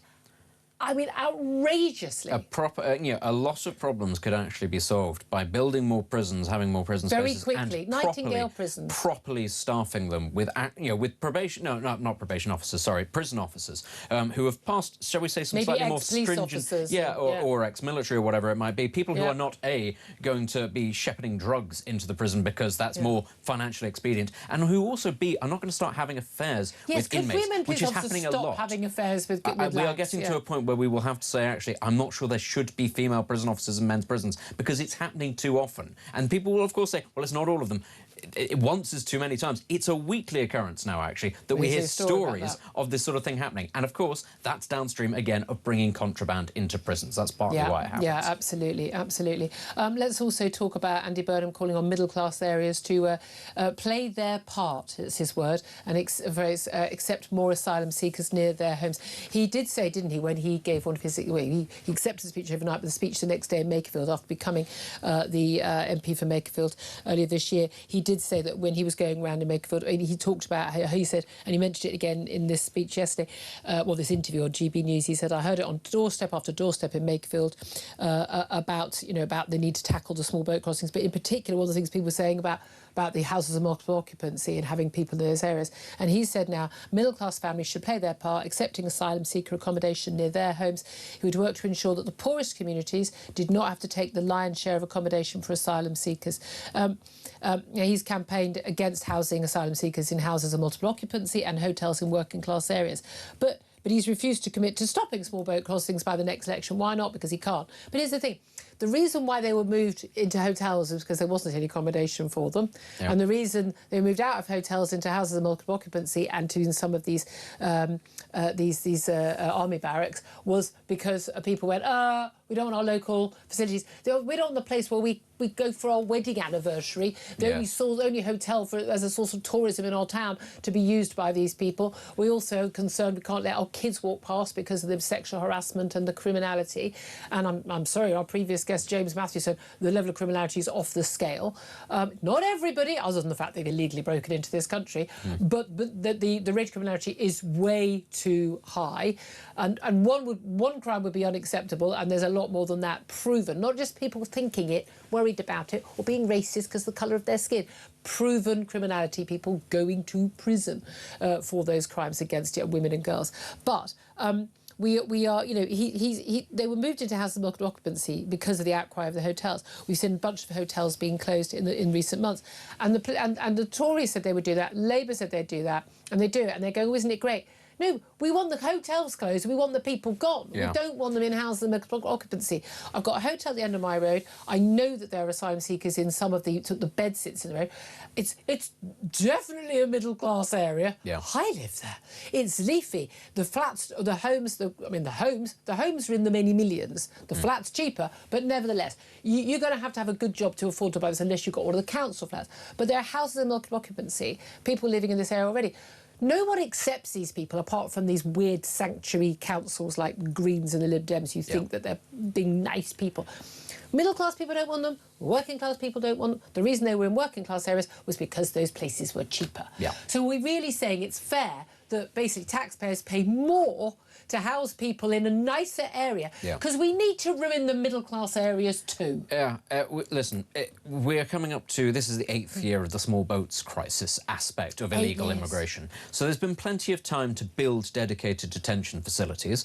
It's simply that, again, the politicians do not want to. They do not want to do the job to which they have been elected to do. They think that it is nasty, grubby, and it's a lot like hard work. But that is what we need, and we're never going to solve this issue. They shouldn't be in disused army barracks. They shouldn't be in hotels. They shouldn't be in private accommodation. There should be dedicated detention facilities. And this is not to treat them all like criminals, as you say, because there are some people who are victims. There are people who are fleeing war zones. And they also need to be kept assessed. safe. Yes. It's not just something else. The number of people who are exploited by gangs who come across here because they have debts to pay to the gangs, you know, it is also very large. I still don't want those people to you stay. don't know exactly. They shouldn't be able. I'm so sorry you've been shouldn't exploited. be able to free. Let's take you back home to your family. They that you shouldn't must be free missing if they are. in Ethiopia or it doesn't matter if they are genuine refugees and asylum seekers. It doesn't matter if they are criminals. They shouldn't be allowed to roam the streets until we know what it is to do with them. Either give them asylum or deport them. And the best way to do that is keep them in a place where you can keep them under 24-hour surveillance, and you can either, you know, help them or put them straight back on the plane. The idea that wouldn't be cheaper because of course it would be cheaper. Them in You're hotels. not paying commercial rates. Yeah, but also crucially, it would be a massive deterrence because they wouldn't be available to do all that illegal work, which is what they're brought over to do. I mean, I'm sorry, the bleeding hearters, you had your go. You failed. Yeah. Sorry, it's time for the grown-ups to take over. I'd love to hear your thoughts on all of this, but I'm sure you mostly want to talk about the certainly going to consider from Nancy Burnham a ban on disposable barbecues during extreme heat conditions. Because that's the important stuff that we really care about, isn't it? Give us a call, 0344 499 1000. Honestly, I despair. I really do. Give us a call. I'd love to get your calls on air. Up next, This Is Talk.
sex spaces on biological sex.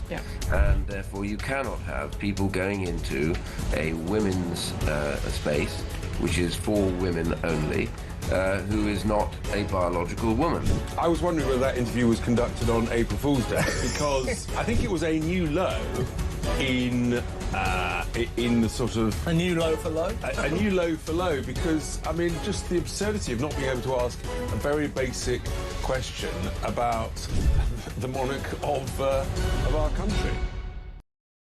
Across the UK, on DAB+, on YouTube, on your mobile, and on your side. This is Talk. This is Talk. Coming up, we're going to be talking to Kim Bailey from the Crowborough Shield. We're going to talk to her about everyone doing their part, accepting asylum seekers, as the Prime Minister says. I can't wait to hear from her. Also going to former head of the British Army, Lord Richard Dannett, as well, on defence stories. First up, let's get to your calls. 0344 499 1000 is the number to get in touch. Patrick is in East Yorkshire. Hello, Patrick. What do you want to say? Hello, Empress. I despair. I absolutely despair. I'm just on my way down to the shops. There's a book that used to be the Red Book of somebody. It's been in China. I'm just going to see if it's one, the Red Book of Andy Burnham, because that's the way it's going. Chairman Burnham. Well, that was it, yeah, Chairman Mao. No, it's Chairman Burnham now. He's just how he dare tell us that it needs to be spread. I'll tell you what to do. Let's start off in his own backyard. Number 10 Downing Street's empty. They could put a few in there. You could put a few in Chequers, because you didn't use that either. Angela Rayner's got 4 or 5 properties. Let's use her. West Streeting's got a few. Let's put a few in there. If there's any examples to be going on, I'm sure Gary Lineker's got a spare room still, because didn't he promise to put up a Syrian refugee, and then after people I think for about 2 years people go, when are you going to do that? And eventually took someone in who wasn't Syrian, but he took someone in. But I'm sure they've left now. You've just spoilt my morning mentioning him. I mean, this is ridiculous. I mean, to be quite honest with you, he's bringing the class public now. We try to get out of all this working class, middle class, top class. Yeah. And why would you all bring it back again? Because they're virtually communists, want us all to live and die the same. Yeah, I don't know if he actually used the term middle class, but he said we cannot have a situation where it's only the poorest communities in the country that receive all of the dispersal of refugees and asylum seekers. I do believe all parts of the country need to work to play their game. He says it's a challenging issue. We're working at it. We understand people's concerns. And he did say, didn't he, when he won the Makerfield by-election, there was, about the houses of multiple occupancy in the constituency. But there's a reason why they're in poorer areas. It's because it's cheaper to rent the properties. Julia, it's all word salad, and he hasn't done anything yet. He hasn't got the money. He's saying, it's all costed. No, it's not funded, though, is it? How are you going to fund everything like this? It's they get out of it all the time. The reason why they're not going back into Parliament and bringing them all back off for holidays is that he has more thinking time now. He has more thinking time to make a plan. He's going to come up with this plan. Well, he definitely doesn't have one. What do you make of this this Burnham bounce we hear so much about? Well, I'll tell you something now. You know these big boats, these 45-foot boats? Yep. I know what I'd put in one of them, but the thing is that just leave them to it, Julia, because they're putting a drawing pin every single day, and eventually it'll deflate with the government, and it'll slowly sink, and it'll go down to the bottom of the ocean, and we'll have a general election. I love it. What a fantastic metaphor. Thank you very much indeed, Patrick. Great call on every count. Thank you very much indeed. Carl is in Liverpool. Hello, Carl. What do you make of it all? Hi, Julia. Thank you for having me on. Thanks for calling in. Listening to your conversation earlier on, was it with Justin? No, James Mathewson. Oh, James. Oh, you were brilliant. Honestly, I was so angry I could have crushed a grape. I was just going off my head. I nearly crashed my truck at the time. I'm not scared because of how you report or how the media report or anything else. I'm scared because when I open my eyes and what's happening in the country, yes. I look at these boats, 230. If we had 10 of them this month, 2,300, and the price it's going to cost us. And these people that are supporting Labour, the Greens, Liberals and stuff, they need to open their eyes. It's not racist, it's just... It's common sense. You can see just how bad this is going. And like I said to your colleague that answered the phone, You know, all these people coming in, where do they go and work? Who are they? I think you'll find they're all working in the NHS, if you check more closely, Carl. Yeah, but is that not the so-called legal migrants? The illegal migrants, the only time I ever see what I believe they're doing is, you know, just eats on the push bikes and stuff like that. That's what they're doing around my way.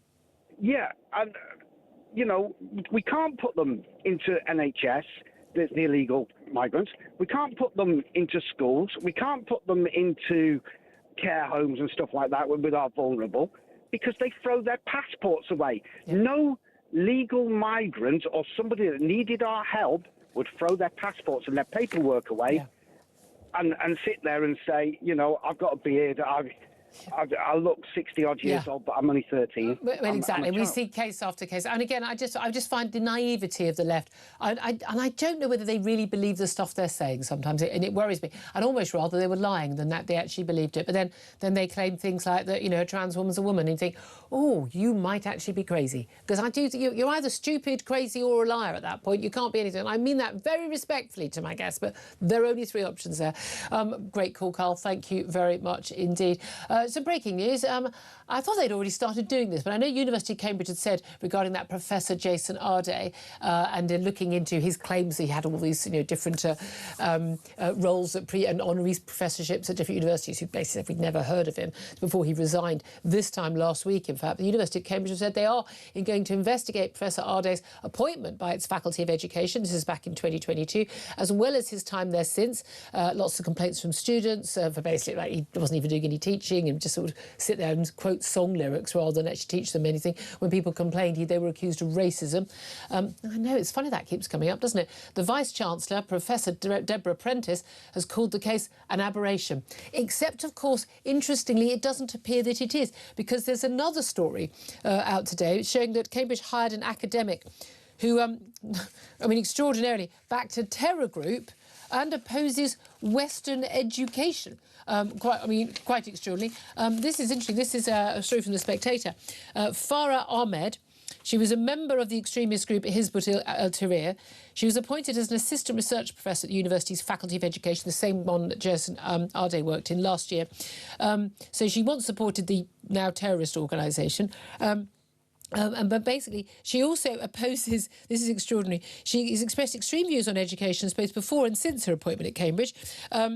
She extraordinarily opposes Western education, calls it a threat to Muslims in a piece she wrote. But she also said that she is also alleged to have attacked British schools for teaching that polygamy or marriage under the age of 16 is archaic and discriminatory to women, and claimed that democracy was a corrupt tradition. And she's critical that religious tolerance is primarily pushed in religious education. She says, so that Islam is taught as just a religion like any other when it should have primacy. I'm not she's someone we should have at our universities, but, you know, I believe in freedom of speech, but I do think that someone who holds those views shouldn't be anywhere near education. Old-fashioned, I know, Benedict. Well, that's the tricky thing, though, isn't it? What is a university for? Is it to educate the young, or is it to be used as a sort of a holding centre for the insane? I mean, you know, now that we've closed the asylums and the bedlams, that's where we have to send these people. Maybe that's the safest place for them. Yeah, really, University of Cambridge. Just extraordinary. For the insane. Look, keep your calls coming. We'll get to as many as we can throughout the show.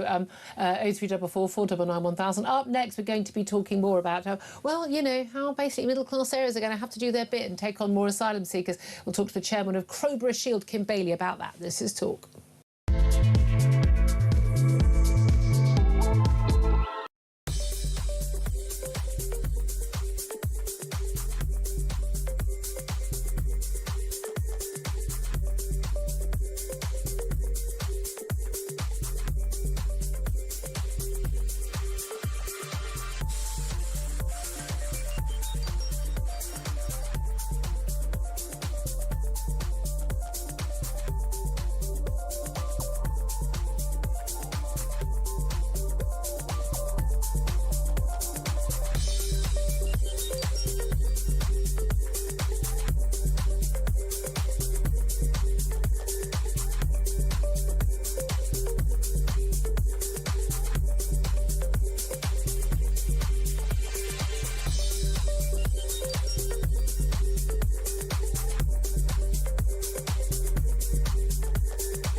across the UK.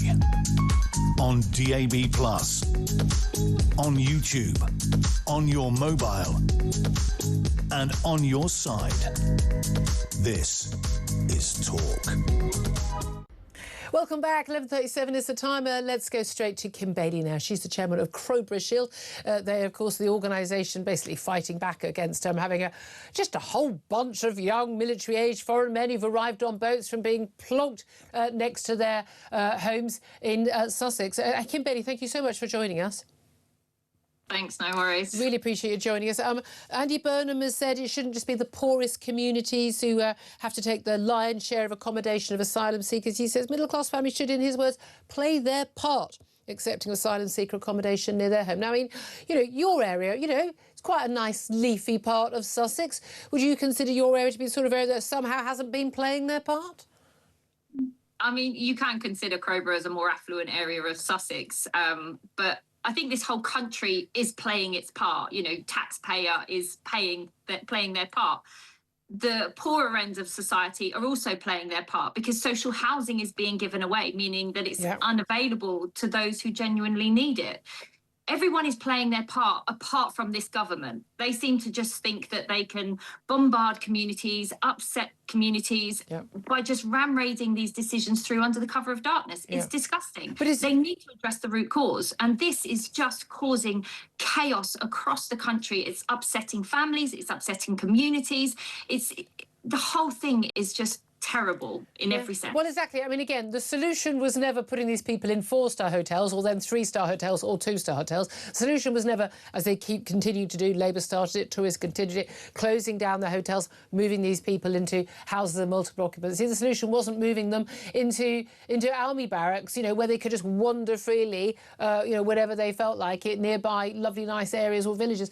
None of these are the solution. The solution is they shouldn't be in the country in the first place, or if they are in the country, they should be processed and whilst in basic secure accommodation, not allowed on our streets, and then deported. Or if found to be genuinely worthy of refuge, being allowed to then live freely.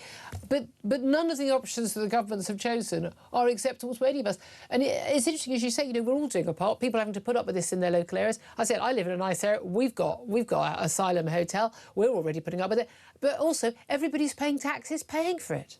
Exactly. And them moving the asylum seekers here into Crowborough was identified during our judicial review is actually 4 times more expensive than the cost of putting them or keeping them in asylum hotels. So now if you want to start buying up more affluent properties in middle-class areas, as Andy Burnham put it, you're just increasing that cost even further. Yeah. So where is this bottomless pit of money coming from? It's coming from you and I and the people that are working, and the people that can't afford to buy houses and need social housing are not getting it. So everybody is being detrimentally impacted by this incompetent government, and that's what needs to change. And that's just related to the cost, as opposed to financial cost, and again the impact every time they buy up some of these these bed sits. That means those aren't available. That pushes up the next rung for families or people who are just starting out. And I had my time in my 20s in bed sits and pre-rotten places. I mean, again, what incentive to work hard and get on in life so you don't have to spend your life living in those places, But, you need those to be as cheap as possible when you're earning low income so you can afford them.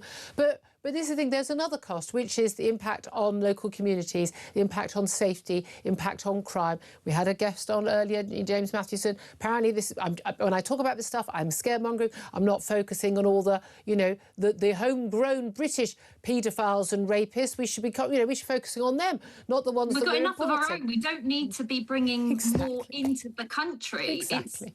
It's ridiculous. It's a ridiculous notion. This is a huge problem for the country, and this government and a previous government, they have not got a handle on this, and it's only going to get worse. I mean, if you look at these kind of left-wing groups and charities that are supporting these migrants, they're saying that the dangers of people coming across the channel and the deaths that are happening, I think, just from a quick Google search, you can find there's about 160-something people that have died making that crossing. How many atrocities have happened? Because it's a lot more than 162. So if we can put mitigations in sending the RNLI out to rescue these people, why are mitigations not being put in place and legislation being being implemented and changed to make sure that people are safe. And that could be by detaining them. What do you make of the fact that the Prime Minister has been chairing a COBRA meeting, which is the emergency committee, basically the equivalent of the US President's sit rep, to tackle the urgent issue of the heat wave and drought? Was talking about how we might consider looking at a ban on disposable barbecues because of the risk of fire. But he's not holding a COBRA meeting about 230 largely fighting-age foreign men paying people smugglers to get on a 49-foot dinghy to come across the channel. It's just more tokenism, isn't it? He's just kind of, it's almost like what we say is pretending to be busy. It is important. This heat wave is going to impact on a lot of people. Our houses are not equipped to deal with this sort of heat. Our houses are designed to retain heat, which makes it unbearable at night time. It's an important matter. But there are lots of important matters and he needs to prioritise. And this should have been prioritised by the previous Prime Minister. He was incompetent. He couldn't do it. Andy Burnham has kind of been given a bit of a grace period as he takes over, steps in, settles in. But again, he's just avoiding the issue. The real problem here, he's just avoiding it by making himself busy everywhere else. I mean, going on a listening tour. He's not listening. If he was listening, he would have put something in place. It's ridiculous. It's just a display, isn't it? It's none of this is genuinely wanting to address the problems that are now seriously impacting every community in this country. Kim Bailey, we really need to get you in the House of Commons.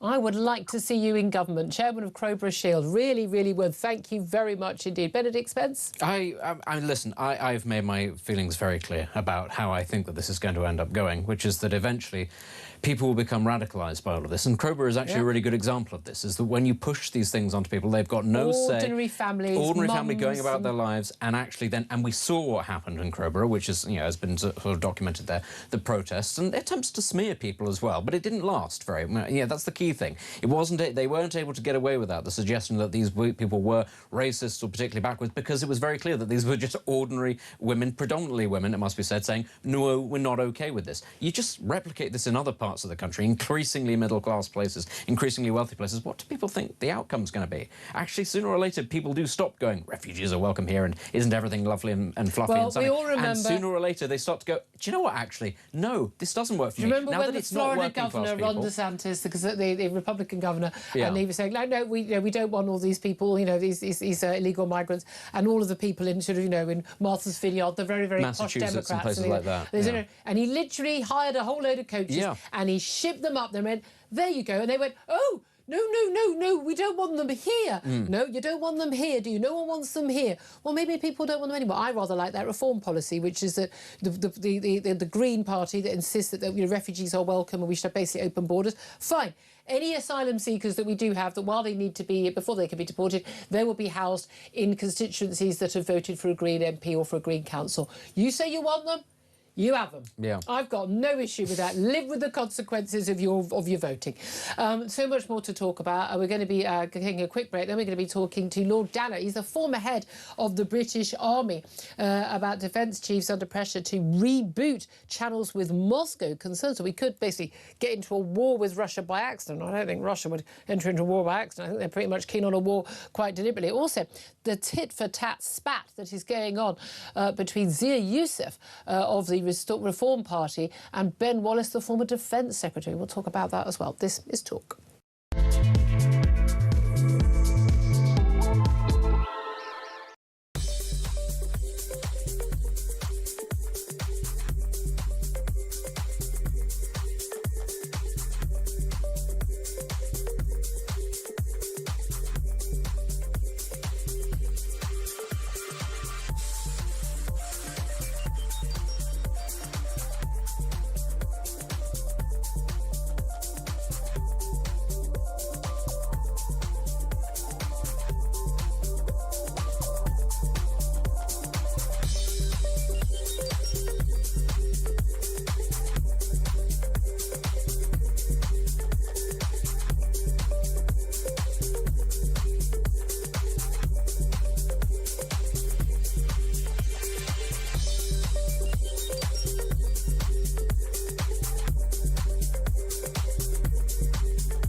demonstrate to the public that you are doing everything. But the key thing here, as you say, he's the Prime Minister. He has the power, as did previous Prime Ministers, to do things like build more prisons and failed to do so. This has been the first real test of Andy Burnham, where I'm going to please everybody. I'm Mr. Nice Guy. Dan Hodges thinks I'm great. And then he's failed it at the first attempt. I don't think he's... I don't think he's I've been reading your columns, Dan. Hodges, I mean, Dan Hodges come on. You think the sun shines out of his backside.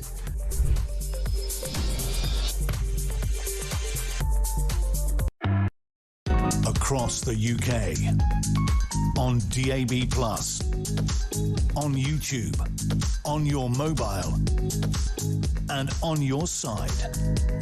This is Talk. Good morning, welcome back. 11:49 is the time. Let's get straight to my next guest. Former head of the British Army, Lord Dannatt, joins us now. A very good morning to you, sir. Good morning, Julie. Thank you for joining us.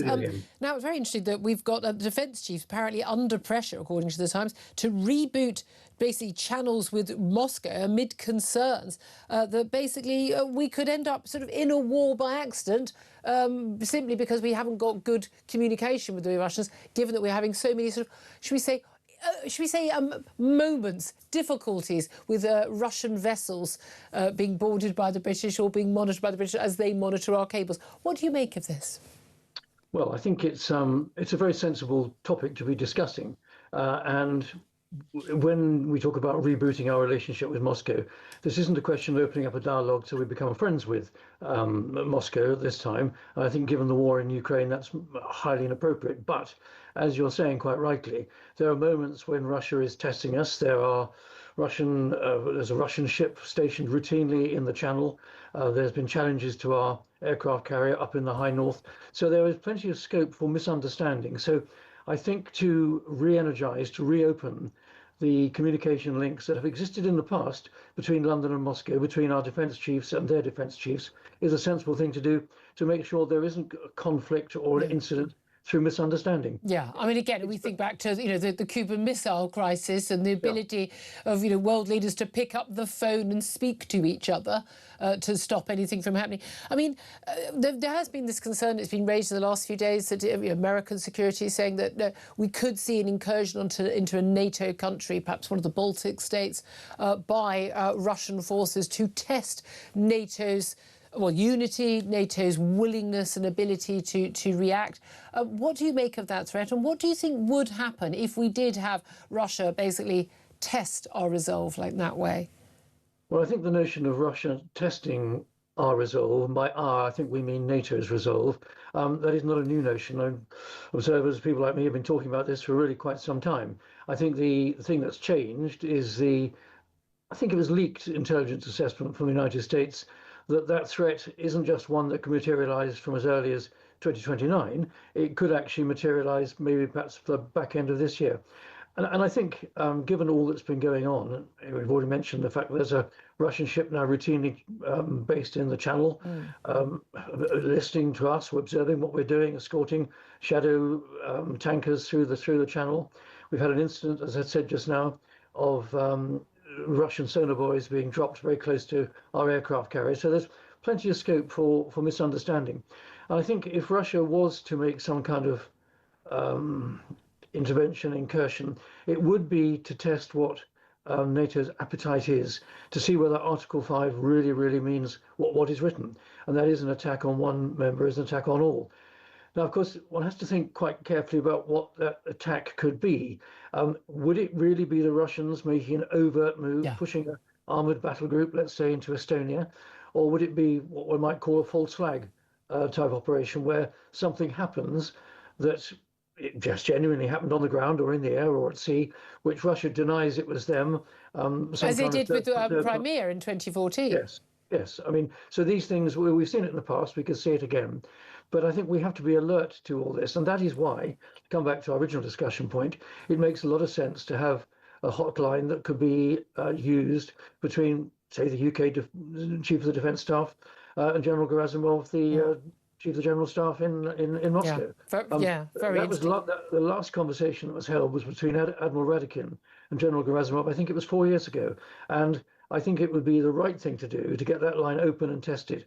Because one of the complications here is it was often these discussions were enabled by the defense attaches in our embassy in Moscow and their embassy here in London. Well, we kicked out their defense attache for being a spy, and they kicked out our defense attache on a reciprocal basis. So we've not made life any easier for ourselves. No. But the underlying point is to get a line of communication over to Moscow makes sense to avoid misunderstanding. Absolutely. I mean, what do you make also, just briefly, of this new defence pact being described as a Muslim NATO between Turkey, Saudi Arabia and Pakistan? Well, it's an interesting development. Interesting that it was signed in Mecca, the sort of holy place of the Sunni Muslims. Yes, some are describing it as a kind of Muslim NATO. I think the Saudi Deputy Defence Minister has said it doesn't mean an attack on one country of that tripartite pact to be considered an attack on all three. But I think it's an indication that those three Sunni Muslim countries see mutual advantage in having a defence pact signed between the three of them. We've seen Pakistan much more involved in world affairs recently, trying to broker a deal between the US and Iran. We've seen Saudi entering an interesting discussion with America, which hasn't gone frightfully well, about America agreeing that Saudi can have a nuclear capability, civil nuclear capability, but that was on the condition that Saudi recognise Israel. Well, Saudi won't do that. Yeah. And of course, Turkey is. They were close to doing that, weren't they? Ahead of October the 7th. No, they were. I mean, undoubtedly, there was a resetting of relations under the so-called Abraham Accords between a number of the Gulf countries and Israel. But I think the other party to this, of course, is Turkey, which is indeed a NATO member. It has the second largest army after the United States in NATO, and of course has literally a foot in both camps. Yeah. It has a foot in Europe, it has a foot in Asia. It's just the nature of Turkey. So I think the fact that these three countries have signed a pact together in Mecca last week is significant, and it's just an indication of the complexity of resetting all those relationships post the US-Iran war in that region. Yeah, absolutely. We've got that war ongoing. We've got the Ukraine war ongoing. And there seems to be a bit of a war of words ongoing. I'd love to hear your thoughts on this as a former head of the British Army, when politicians are exchanging tit-for-tat abuse. We've had criticism from Ben Wallace, the former Conservative Defence Secretary, of reform policy about deporting foreign offenders to places like El Salvador, being very critical of that on social media. Zia Youssef, Reform UK's Home Affairs spokesman, then basically reacted by calling Ben Wallace a traitor to Britain and a moron. He's now been given a little bit of a telling off by Nigel Farage, apparently, for that. What do you make of these exchanges? Well, Julia, it's August, it's hot, it's very much in the silly season. And apart from Andy Burnham's difficulties about PC Harper's Killers being released early, there's not an awful lot of hard news around at the present moment. So a spat between Ben Wallace and Reform Zia is the sort of thing that, dare I say it, people like you and other media people like to talk about. But I mean, I think we've seen the cross-channel migration problem has reared its head again. I mean, that enormous boat that came the other day, I mean, that is quite outrageous. So it's not surprising that Reform has tried to capture the headlines by announcing that they would use the Navy and dump everyone back on the French beach. What do you make of the prospect of that working? That won't happen. That won't happen. I mean, the French wouldn't allow it. I mean, I think... Do the French have to... What are the French going to do? They're going to fire on British naval boats? No, of course they're not. So what do you think would happen if Reform did try to do that? Well, I think we're many steps away from that. First of all, Reform's got to get itself into government. I think...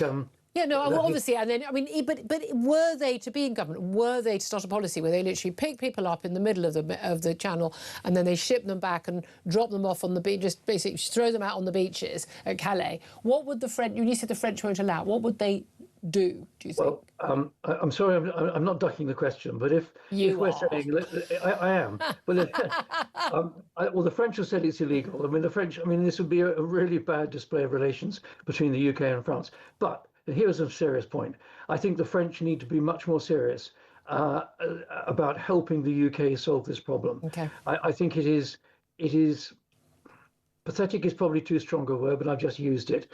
of the response by the gendarmerie on the beaches not to be prepared to go in the water, not to be prepared to slash some of the sides of these big boats, and take a much more proactive view in stopping these people coming to this country. A little bit of me thinks the French actually quite enjoy the discomfort that all this is giving us, and that's unhealthy, and that's not good for UK-French relationships. I know we love to hate the French, and we love to drink their wine and sometimes drive their cars, but there's underlying a good relationship. The Entente Cordiale was very important in the last century, and we mustn't lose sight of that. Really interesting. We've covered a lot of ground there. Lord Dannett, former head of British Army, thank you for that. Benedict Spence. I mean, just on that little point there, I think that there's a lot of truth in that actually the French are enjoying this, being a little bit pathetic. But equally, why wouldn't they? Because we are equally as pathetic in terms of how we handle this. And actually, and until, they know we won't do anything of course. So until actually we demonstrate some fortitude and some backbone, that's not going to change. They will react if we do the same thing.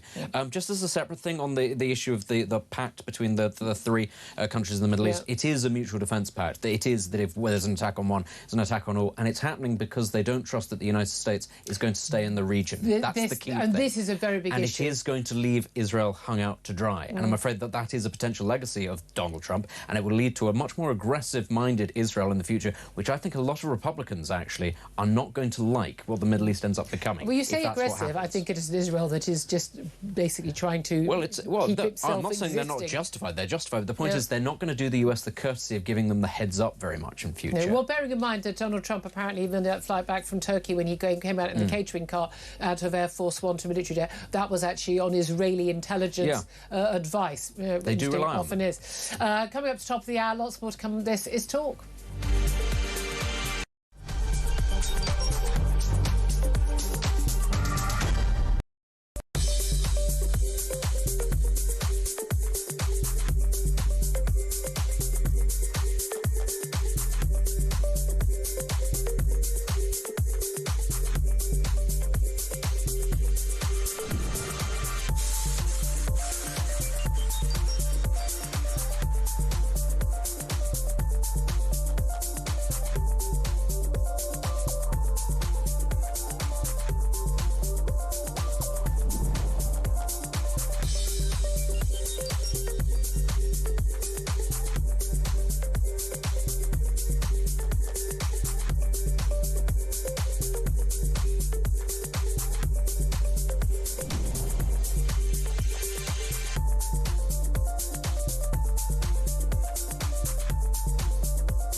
Across the UK, on DAB+, on YouTube, on your mobile, and on your side.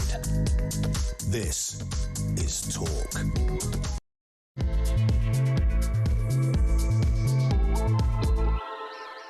Good afternoon, welcome back to the show. It's 2 minutes past midday. I'm Julia Hartley-Brewer. This is the home of common sense, and whether you're listening on DAB Plus Radio or watching on YouTube or any of the other ways you can watch and listen, great to have you company. If you've just tuned in, you can go to my YouTube page, Julia Hartley-Brewer Show. If you hit subscribe, you never have to miss a thing. Coming up in this hour, more about Andy Burnham's call for basically middle-class families to play their part, in his words, by accepting asylum seeker accommodation near their homes in more affluent areas rather than leaving it to all the poorer communities, except, of course, no one asked either of the communities or anybody whether they wanted these asylum seekers. foreign illegal migrants to this country to come near living near them. And if they had asked, and when they do ask, people say no and they ignore it. Also, the 50 police chiefs who signed a letter demanding that Andy Burnham do everything possible to stop the early release of PC Andrew Harper's killers. Meanwhile, Andy Burnham is chairing a COBRA meeting today discussing extreme heat, but not to discuss the crisis in the Channel. He is, however, though, considering looking at a ban on disposable barbecues because of the risk of fire. So it's really important that he is tackling all the big issues. That and vape shops, that'll solve all the country's problems. Plus, new analysis shows that, and this won't come as a surprise to anyone, that some civil servants are still spending fewer than 2 days a week in the office. This is in Whitehall, of course, despite rules requiring them to be at their desk at least 60% of the time. You only got to go in the office 3 days a week. And actually, most of them are spending fewer than 2 days a week in the office. But apparently that's just fine. If you're wondering why nothing gets done in this country, that is partly why. Delighted to say that Benedict Spence still joins us in the studio, Conservative commentator Benedict Spence. We're going to come to that story about people working from home and, you know, a lot of people actually going into the office at the moment because if they've got aircon in the office, they'd rather be in the office. But before we get to our next guest, there's no doubt at all the big issue, you know, the boats affecting Andy Burnham. I mean, he's had his lovely bounce and that's great, but this early release story is not going away. And it's particularly the issue. It started off with early release of prisoners. We saw that in 2023 under the Tories. That's when it started. It shouldn't have happened then. Massively expanded in 2024 under Keir Starmer. Very damaging for him. Massively expanded still more now. It's been going on since that time, but we're looking at some 6,000 people. It was going to include rapists, child groomers and people who committed manslaughter and all the other violent crimes and non-violent crimes. The new Prime Minister came in and said, no, not rapists and not child groomers, but everyone else, including manslaughter. And then it was pointed out that would also include the killers of PC Andrew Harper, dragged to his death by 3 men, one who's serving murder, not eligible for release. 2 others are eligible for early release in January. Outcry from this, I mean, some 900,000, probably more than that, signatures on a petition to stop it. We've had his widow, Lissy Harper, we've had his mother speaking, giving heartfelt interviews saying how important it is that this doesn't happen. Many others who've been victims of these of the family member of manslaughter begging the Prime Minister not to let these people free. We've now got 50 police chiefs, all 50, all police forces, and all the other bodies signing a letter saying you cannot release this, undermines, you know, our officers. Do you think that this is going to turn out to be effectively equivalent to Keir Starmer's Southport in terms of he says he's going to do something, he doesn't. He says he's going to do something, he doesn't. What do you think is going to happen? It could well be disastrous for him. On the current trajectory, it looks like it will be. But we also need to remember that the prison population, regardless, is set to grow exponentially over the next 5 to 10 years. You know, far more than people, I think, realise. There will need to be more prisons built. There's no way that we can keep this going with the current number. There'll need to be quite a lot of them built. One thing that I think he could do to stem the fury that will come, because fury will come, because this will lead to more crime down the road, is to announce a series of new prisons being built and the time period in which they are being built. Because, you know, we had this, didn't we, with Keir Starmer, where he said, well, there's a giant financial black hole and we have too many people in prisons and it's going to take 10 years. That wasn't good enough, frankly. It needs to be a much shorter timeline. And I think people would be prepared to accept, listen, this happened on somebody else's watch, but as long as he's getting to grips and saying to them, here is the timeline, it's short, there'll be sort of Nightingale-style prisons for lower, you know, sort of level criminals to put them in the short term. As long as he has a plan and he can set it out, I think people would be prepared to give him time. It's the dithering that's the issue. And the changing of the tune, the statement from Number 10, statement from the Ministry of Justice, what Andy Burnham has said, and again, making decisions based on... Flip-flop Andy, funnily enough, making decisions based on who's done the most heart-rending media interview the last day. I don't think that's how we make policy. Well, let's talk about this with David Shipley, who's actually served time inside prison himself for fraud. He's also now an investigative journalist dealing on crime and justice issues. Good afternoon to you, David. Afternoon. Thank you for joining us. What do you make, first of all, of the 50 police chiefs signing this unprecedented joint letter demanding that Burnham does everything possible to stop the early release of PC Harper's killers? I think it's obviously putting an extraordinary amount of pressure on the Prime Minister on this one case. Although in some ways I suspect the government might quite like it if we remain focused on Andrew Harper's killers, because I'm sure they will find a way to not release them. And what we should be focusing far more on, I think, is the very high number of very dangerous men who are going to be released early. You know, we've had the probation services union warning that's going to result in women being killed. That was their words last week. So, you know, I'm sure they would like us entirely to focus on Andrew Harper's killers and miss the bigger picture. And we have to remember that this is a huge failing in terms of public safety. Well, indeed, I found it extraordinary, and I said so on the show very early on that, obviously we don't want rapists being released and we don't want child groomers and paedophiles released, but killers, not a problem. OK, not the worst killers, because they're not the ones who've been convicted of murder who aren't eligible. And the third man driving the car where PC Harper was dragged behind when he was catching thieves stealing a quad bike a few years back, he's not eligible. But these other two men who smirked in court, showed no remorse in court, no remorse since, by all accounts, will be eligible for release. I find it extraordinary that they've not been removed from that category. Looking up the stats, about when we first started talking about this story, and I'm always amazed how often it is that the journalists will write long pieces about these topics without actually giving us any numbers. When the government says we can't possibly stop all the people who've been convicted of manslaughter from being released because the prisons will clog up. We've got 85,000 people behind bars. 950 of those are serving time for manslaughter. Not all of those have reached the 2/3 point through their sentence, 1/3 point through their sentence, or halfway point through their sentence where they would be released. So we're looking at a few hundred max. That's not the difference between, quote, the prison service collapsing or not, is it? It's a nonsense. Yeah, I don't think it is going to make the difference. I think that the problem they've got is basically that the prison building programme is failing. So they've added a few hundred prison spaces since they came to office, and actually all of the construction projects are struggling, they're behind schedule, or in some cases they're being audited and saying that the auditors are saying they're not going to be completed at all. So that's the fundamental issue. So we're not actually sentencing or jailing people anymore on the basis of public protection or punishment or rehabilitation or any of those things. We're sentencing based on, do we have enough room for them, which is bonkers. It really is. And again, we know that they said, the Tories didn't build prisons for years, even though they actually had longer sentencing, which was a good thing for a lot of these crimes, people serving longer. But when you're letting people out 2/3, halfway, even a third through their prison sentence, then there's no point giving them a lie of a sentence because people actually want them behind bars. But they did build more places. Unfortunately, they also mothballed a load of prisons. So the number of places didn't actually increase overall. They pretty much replaced the ones they were already getting rid of. But we needed more, full stop. We did, yeah. And I think it's not just the prisons either. I mean, what we're experiencing at the moment is a sort of managed collapse, if I can put it that way, in the whole justice system. The probation service is about to go on strike potentially because they're so worried about the situation, about public safety. The tagging system doesn't work. The prisons are releasing people but are actually recalling more people to prison. Some 50,000 in the last few years have been recalled because they've broken the terms of their release. Yeah, and then if you look at the sort of reoffending data, we're up to about 30% of people proven to reoffend within a year of release. Yeah. And the average one of those people proven to reoffend commits over 5 offences. Yeah. So that's a huge number of additional offences, a huge number of additional victims. The whole system is essentially broken and failing.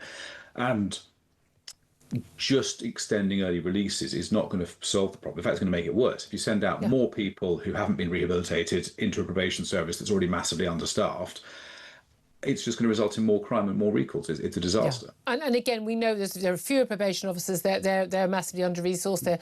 They're already working around the clock to actually try and deal with the people who they've already got.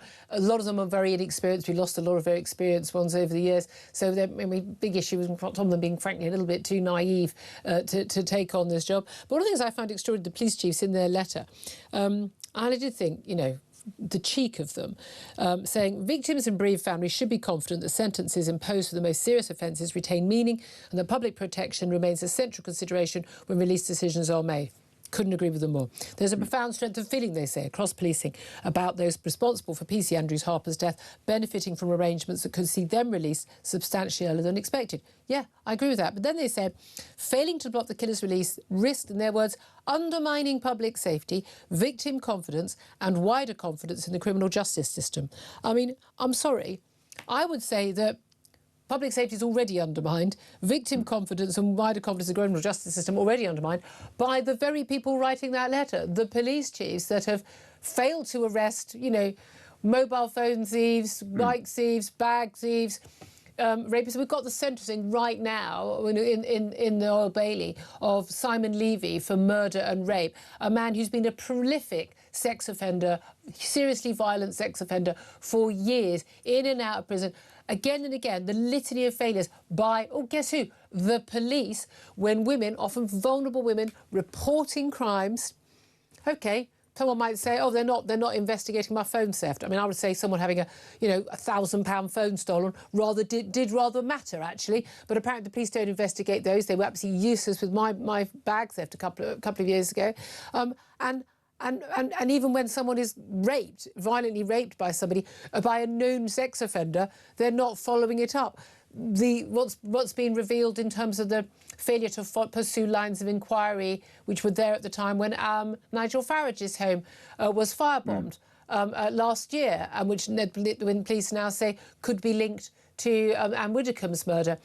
We hear failure after failure after failure. Every experience I've had with police officers, any case where I've been a victim or a witness, on abject failures and incompetence.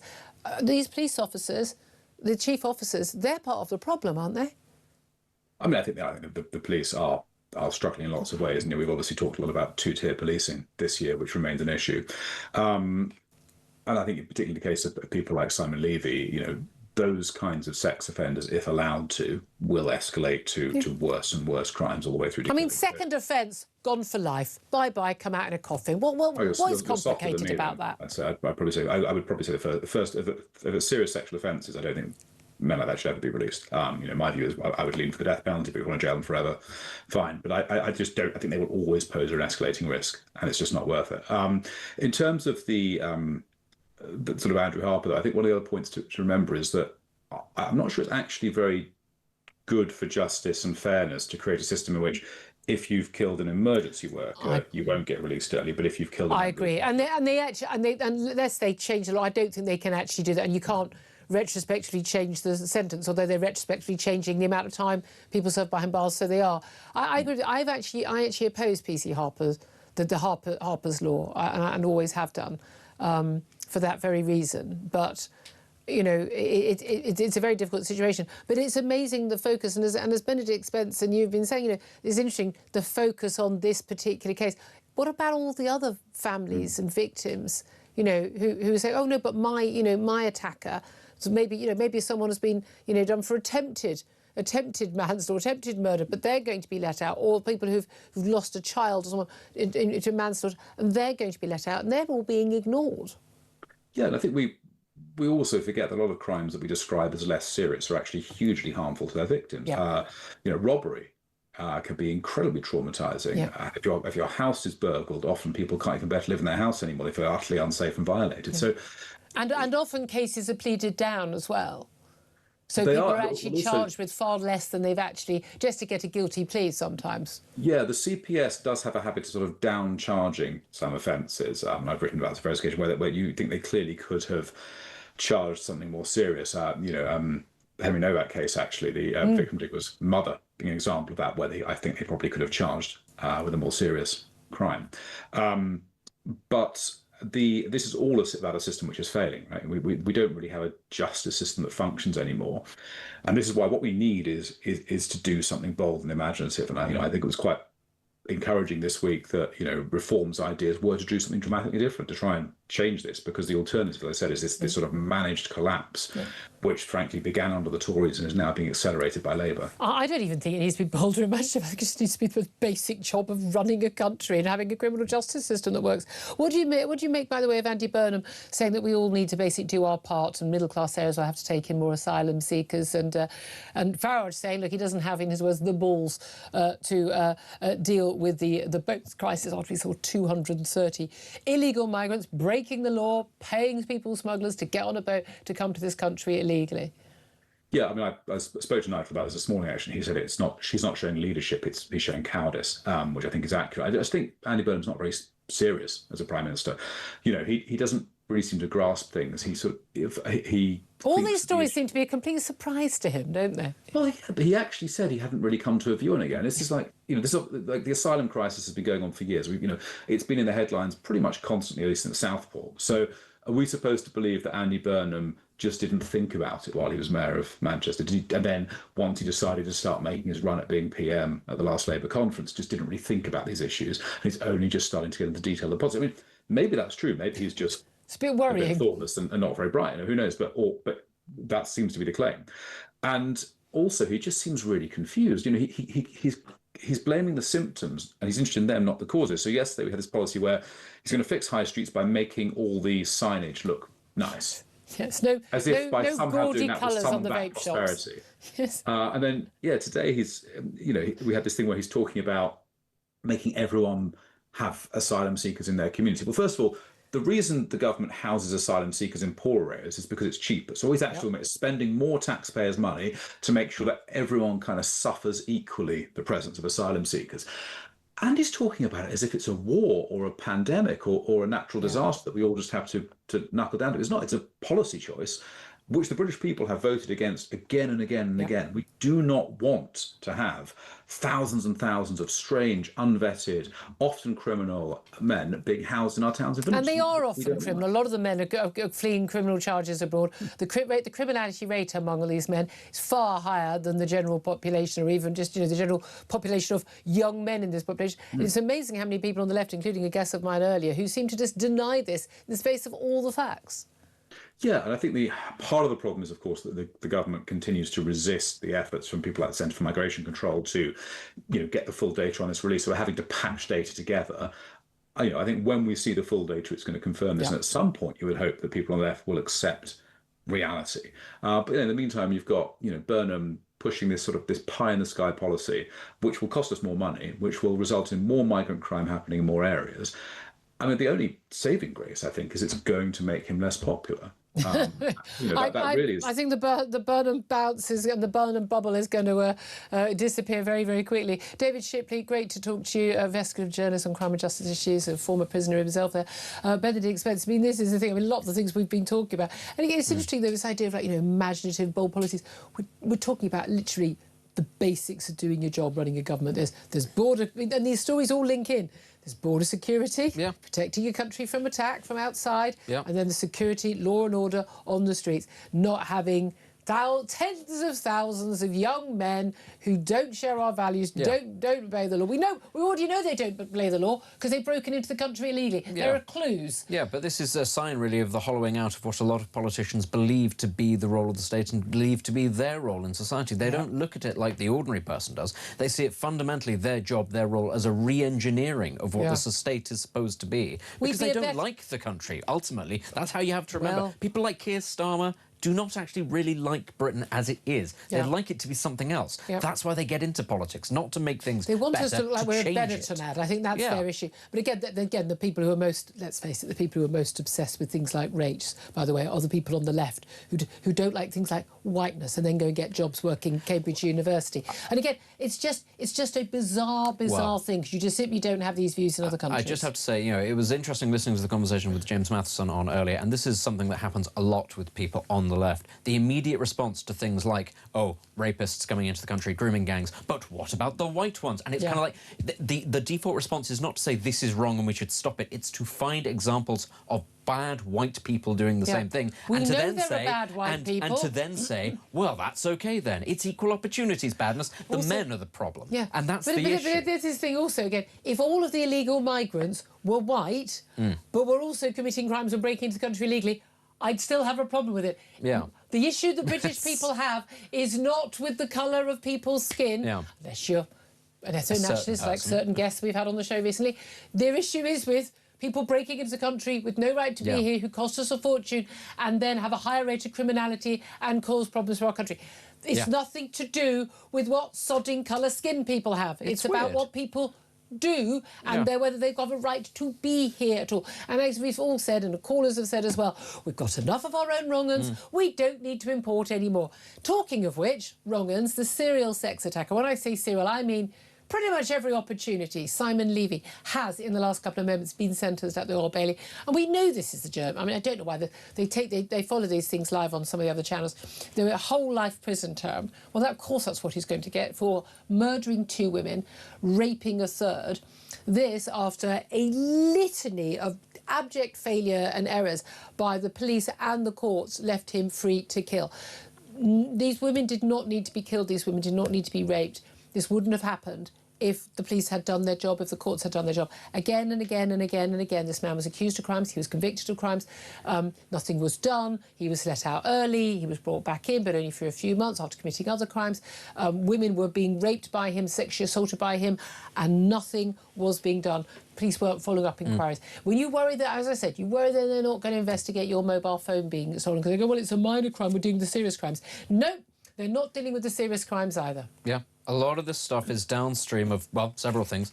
Not keeping people in prisons long enough, not having the capacity to do so, not having police officers prepared to do the jobs for which they are employed. And this is, my views on this are pretty consistent. We need to build a lot more prison spaces in this country. Yep. And we need to, frankly, start from the ground up with a new police force. And I know a lot of people will say, well, that's a ridiculous thing, you can't possibly do it. It has been done in the past, it is done in other countries. Sometimes organisations are too rotten to try to rebuild, and it's better to just start all over again. The president, was it El Salvador where they do, they've got the super prisons ones, Richard Madeley went the whole thing they started from scratch, and it works. I think those are rather too extreme for me. However, more than happy to have some of his advice on how we do things. I mean, listen, it works. It works. And let's be clear. Crime rate went down by 90%, El Salvador is a particularly bad example of a country with dreadful gang violence. But let's also be very clear here. This is a country, increasingly, where mafia activity is a fact of life. You just need to walk down the high streets, American candy stores, vape shops, and those Turkish barbers. How did they get there? That's because they're run by the mafia.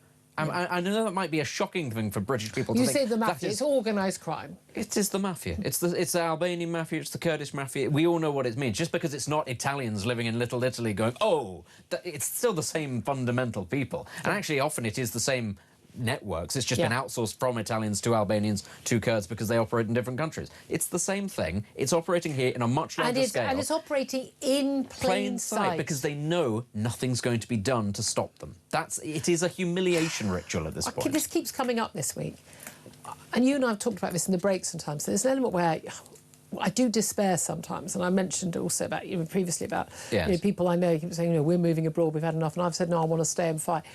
I do think, and I don't want people going out in the streets, I don't want anyone throwing bricks, I certainly don't want anyone turning violence towards their fellow, whether someone's an illegal migrant or legal or whatever, I don't want any violence, none of that. We need to rise up. We need people to be... I feel despair. We need to not be despairing. We need to be angry. Yes. We need to demand action. We need to require that the people in charge start doing their job properly. I mean, it's just unacceptable to continue to live like this. The passivity of great swathes of the British state and also the society. Part of the reasons why we're nice. It's why people want to come here, because it's a nice, tolerant, pleasant society. But it has been weaponised against us. Let's be very clear. Right. Our own state has done that as much as anything else. Yeah. I'd love to hear your thoughts on it. Give us a call, 0344 499 1000. Lots of calls already on the board. We're going to go to those up next. This is Talk.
Demonstrate to the public that you are doing everything. But the key thing here, as you say, he's the Prime Minister.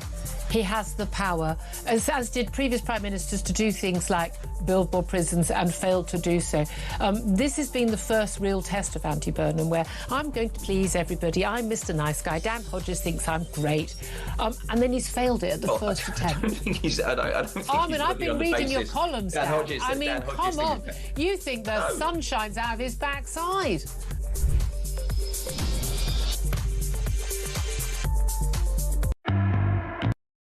Across the UK, on DAB+, on YouTube, on your mobile, and on your side. This is Talk. Good afternoon, welcome back. 12:28 is the time. Well, we're having a little bit of an existential moment, aren't we? Just sort of, what is going on with the country? I mean, genuinely though, it does make you despair, it really does. I'm Julia Hartley-Brewer, he's Benedict Spence, we're a bit miserable. Cheer us up, get on the phone line, 0344 499 1000. Ben is in Essex. Ben, cheer us up, love. How you doing, Julia? I may be going a bit off topic here, but I keep hearing this Andy Burnham is a good communicator. Yeah. And I don't know where people are getting this from. I mean, the guy can't even answer a direct question on the biggest problem this country's got at the minute, migrants. You know, he answers rhetorically and can't answer. I don't know where this communication thing is. I mean, I agree with you. Yeah. The biggest topic we've had this week is a massive boat's come along, and he's talking about dealing with subscriptions and what he has at Greg's. And I thought, come on, man, give us some meat on the bone. This isn't what leadership is. Yeah. Answer the question. And the thing is, as a Prime Minister, I want someone who's going to lead by example. Thank you. He's not basically changes policy every day depending on what the latest focus group has said. This is a weak man who dilly-dallies around and says these nicey things to maybe sound good. I don't know where he's a good communicator comes from. It's just Starmer 2.0. This is exactly what I've been saying it from work out. And again, I think he's a nice bloke. I think he means well. I'm sure it's great fun to have a drink in the pub with. I don't necessarily think that's the number one thing I'm looking for in my Prime Ministers. Exactly, yeah. I mean, I'm not the greatest liker of politicians, but as long as someone is doing right for this country, we should be demanding that. All this left, right, and he's this, he's that, what you like for Greg's, it's just, come on, man, get out of town. Answer the question, give the public what it needs. And if you can't answer the question, one of the biggest single issues that's been in the news for the last 5, 6, 7, 8 years, maybe you've just not been paying attention enough.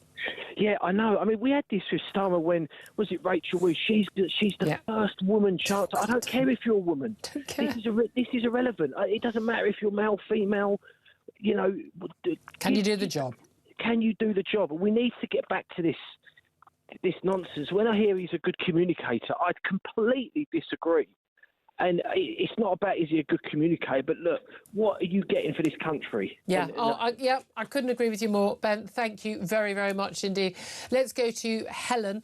She's in Leicestershire. Helen, you've picked up on something I said a little bit earlier about you know the apparently during the solar eclipse tonight between 6 and 8, some energy company said, can you not use your washing machine or your dishwasher during that time because we might have an energy surge and might have problems because of our solar power? And I've gone, sod it, I'm going to put every gadget in my home on.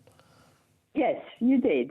And I am an admirer of you, Julia, because I think you take no prisoners, which is brilliant. But I'm going to slightly take you to task on this, if I may, because I don't see how what you propose to do, whether you meant it tongue-in-cheek or not, I'm not sure. I meant it.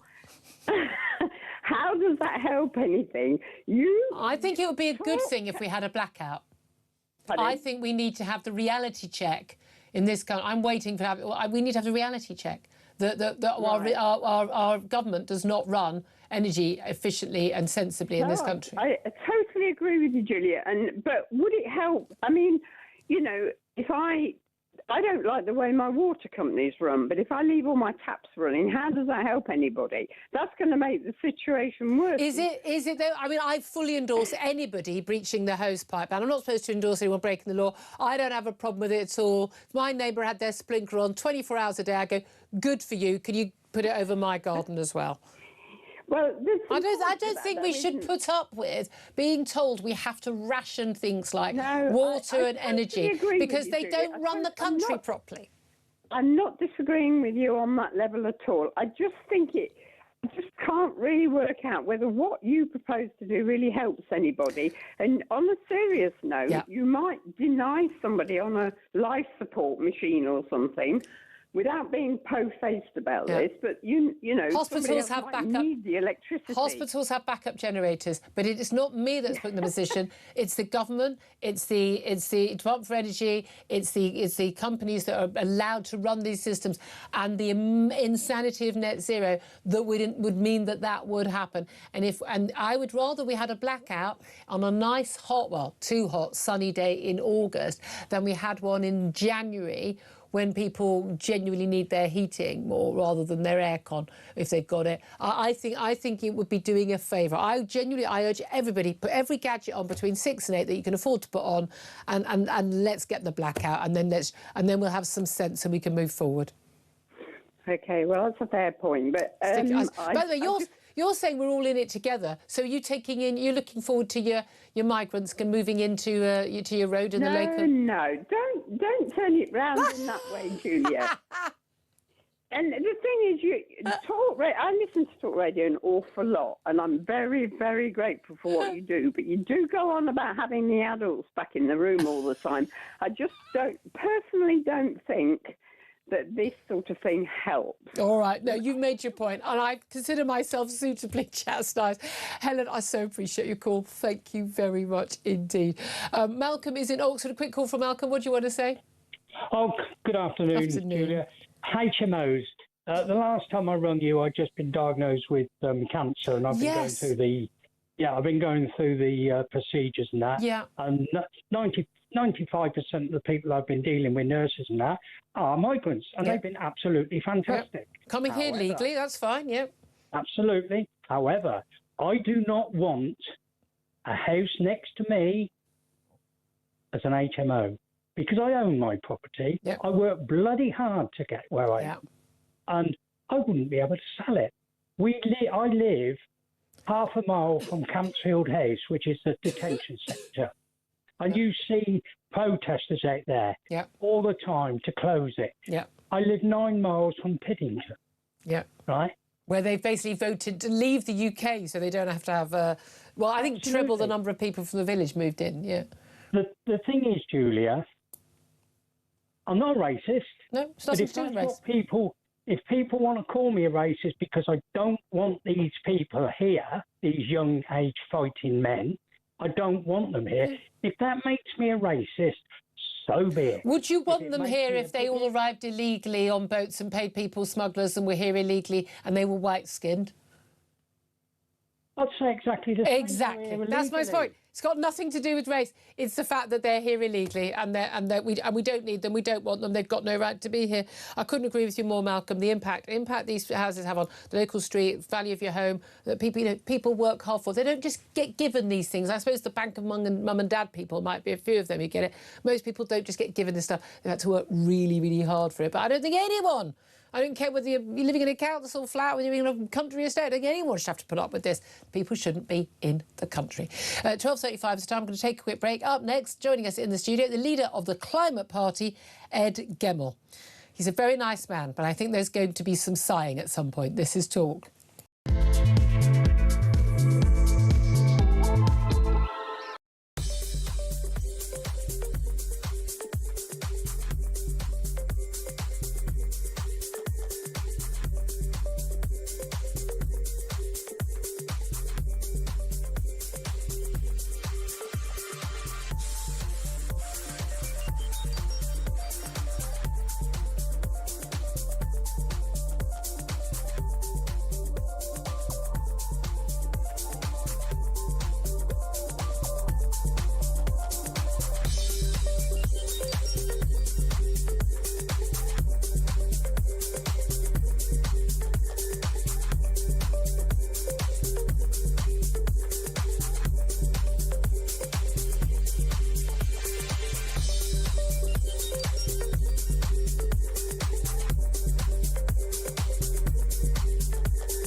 across the UK, on DAB+, on YouTube, on your mobile, and on your side.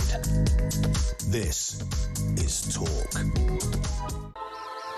Good afternoon, welcome back to the show. 12:37 is the time. Benedict Spencer's just popped out of the studio for a few minutes. Delighted to welcome in his place leader of the Climate Party, Ed Gemmell. I don't know how similar your views are. I imagine rather different. Thank you so much for joining us, Ed. Pleasure. Nice to be here. What do you make of the Prime Minister today chairing his COBRA meeting? Basically, his emergency meeting with senior figures. And it's not about, you know, the 230 migrant arrivals. It's not about early release of criminals onto the streets. It's about the extreme heat, the drought, and what the government can do about it.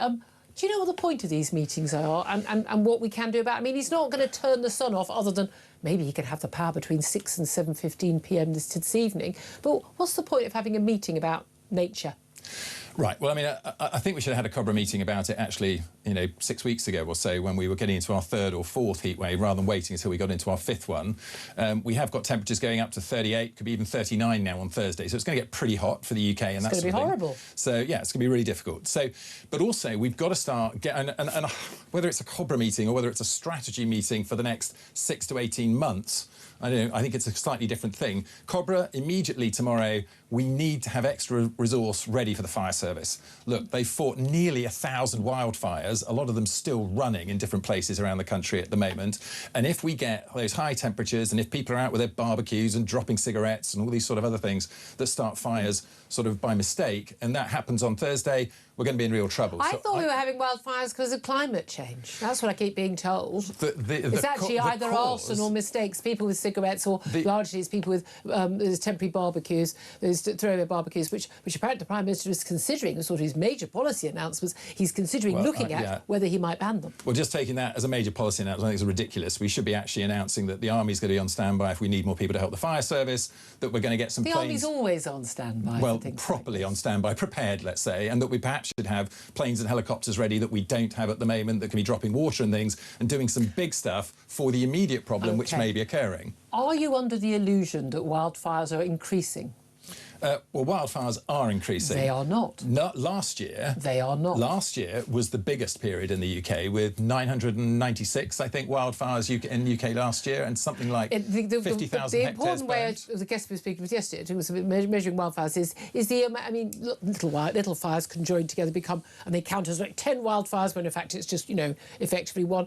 You can... If you count by the actual, amount of land that is damaged or, affected by wildfires, both globally, both across Europe, across America, Australia, places we've seen big stories about wildfires, and in Britain, wildfires are largely on the decrease, not the increase.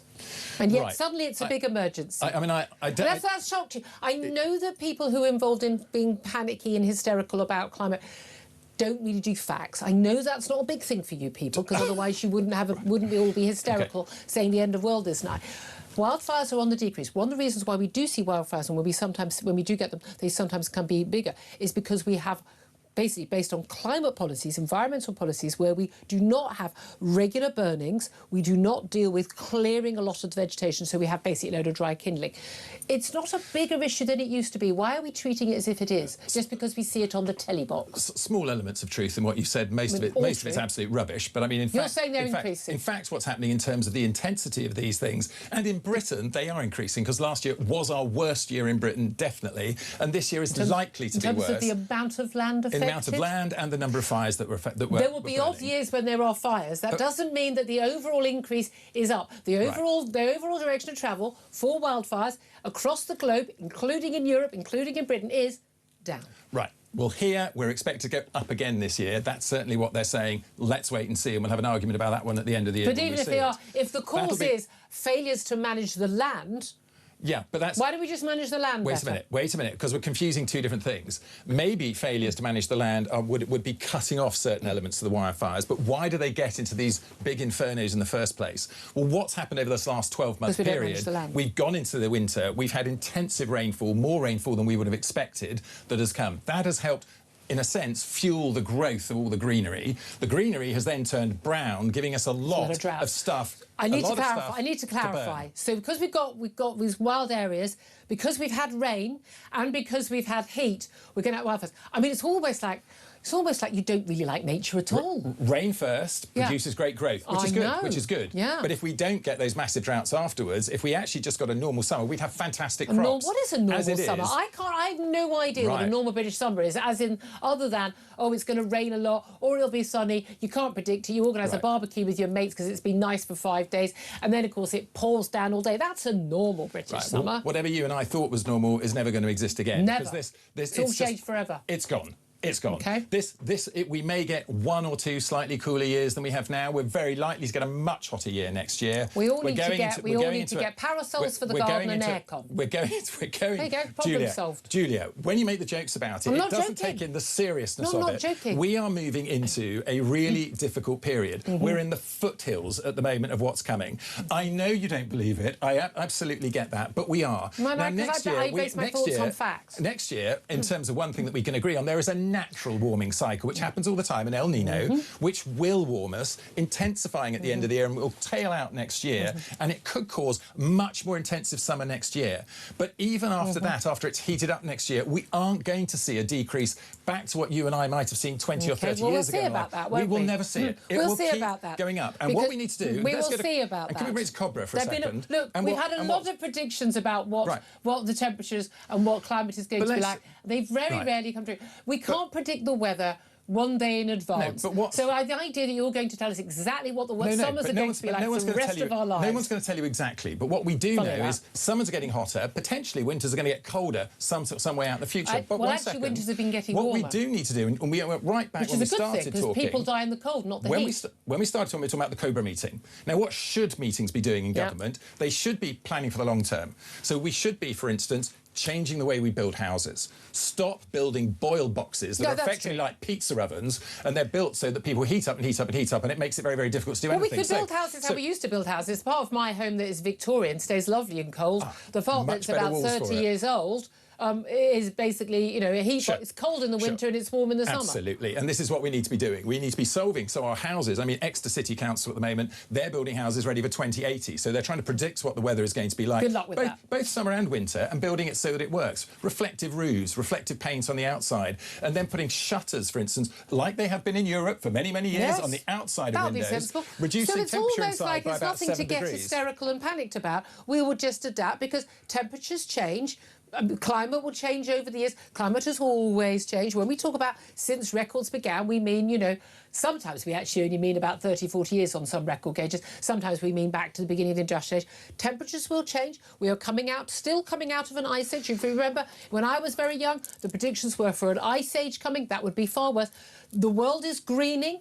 The world is warming ever so slightly. But by the way, when the world warms by, 0.5 or 1 degree or 1.5 degrees, that's not the same as us having 45-degree summers, is it? It's warmed by 1.6 degrees already. We're going to 1.7 or 1.8 soon.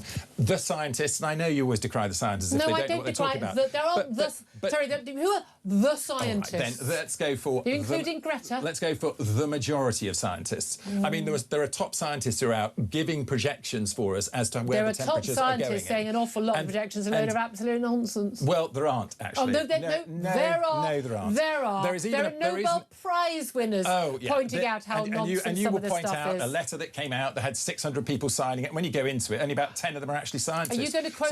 Quote the 97% of scientists think? Well, I think what we can quote is the World Scientist Warning to Humanity, which has nearly 20,000 signatures and is the most endorsed scientific paper ever. Was Jason Arday one of them? So the point is, there is no point. It's a bit like saying you go to your doctor and saying your doctor gives you a diagnosis about whether it's cancer or some other illness that you've got, and you go, oh no, I'll go and find another scientist that will give me a different prognosis. I would know. You should actually be then taking. You should then be believing them and taking action.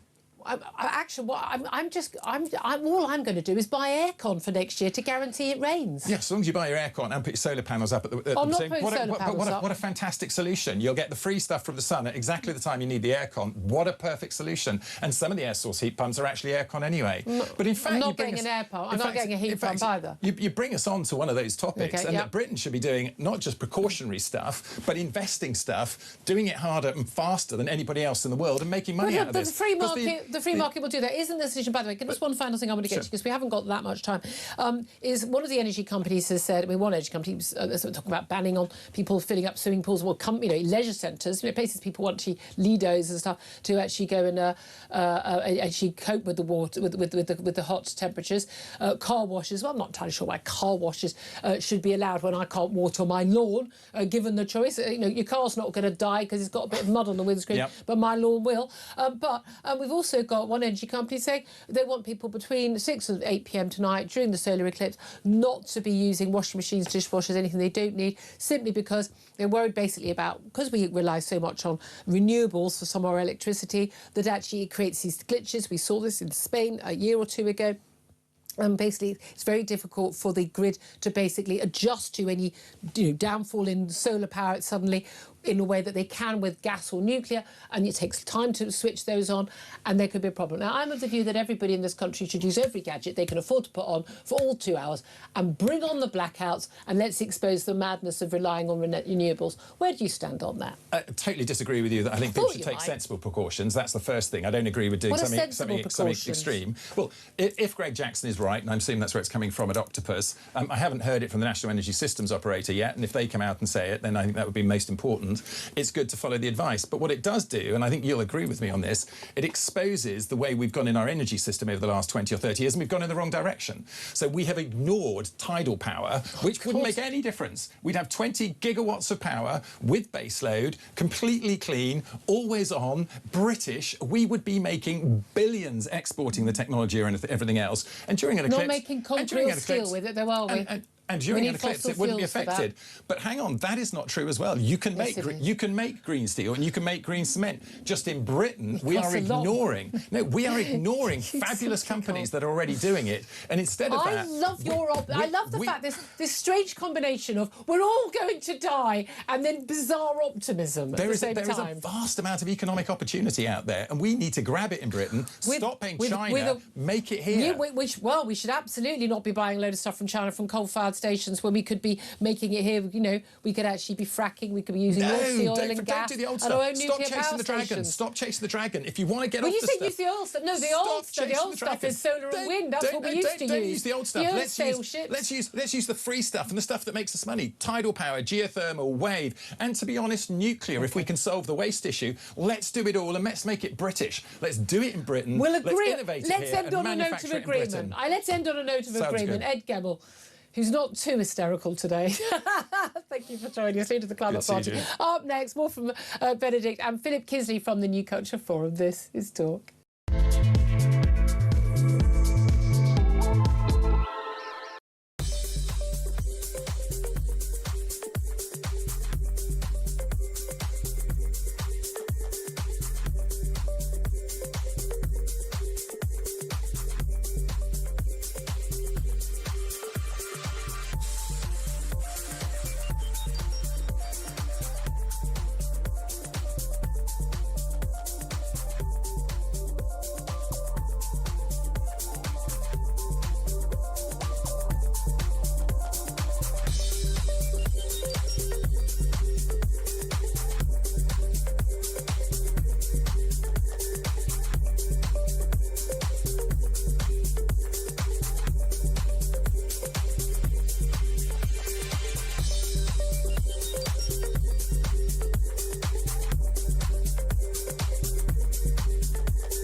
Demonstrate to the public that you are doing everything. But the key thing here, as you say, he's the Prime Minister. He has the power, as did previous prime ministers, to do things like build more prisons and failed to do so. This has been the first real test of Andy Burnham, where I'm going to please everybody. I'm Mr. Nice Guy. Dan Hodges thinks I'm great. And then he's failed it at the first attempt. I don't think he's... I don't think I've been reading your columns, Dan. Hodges, I mean, come on. You think the sun shines out of his backside.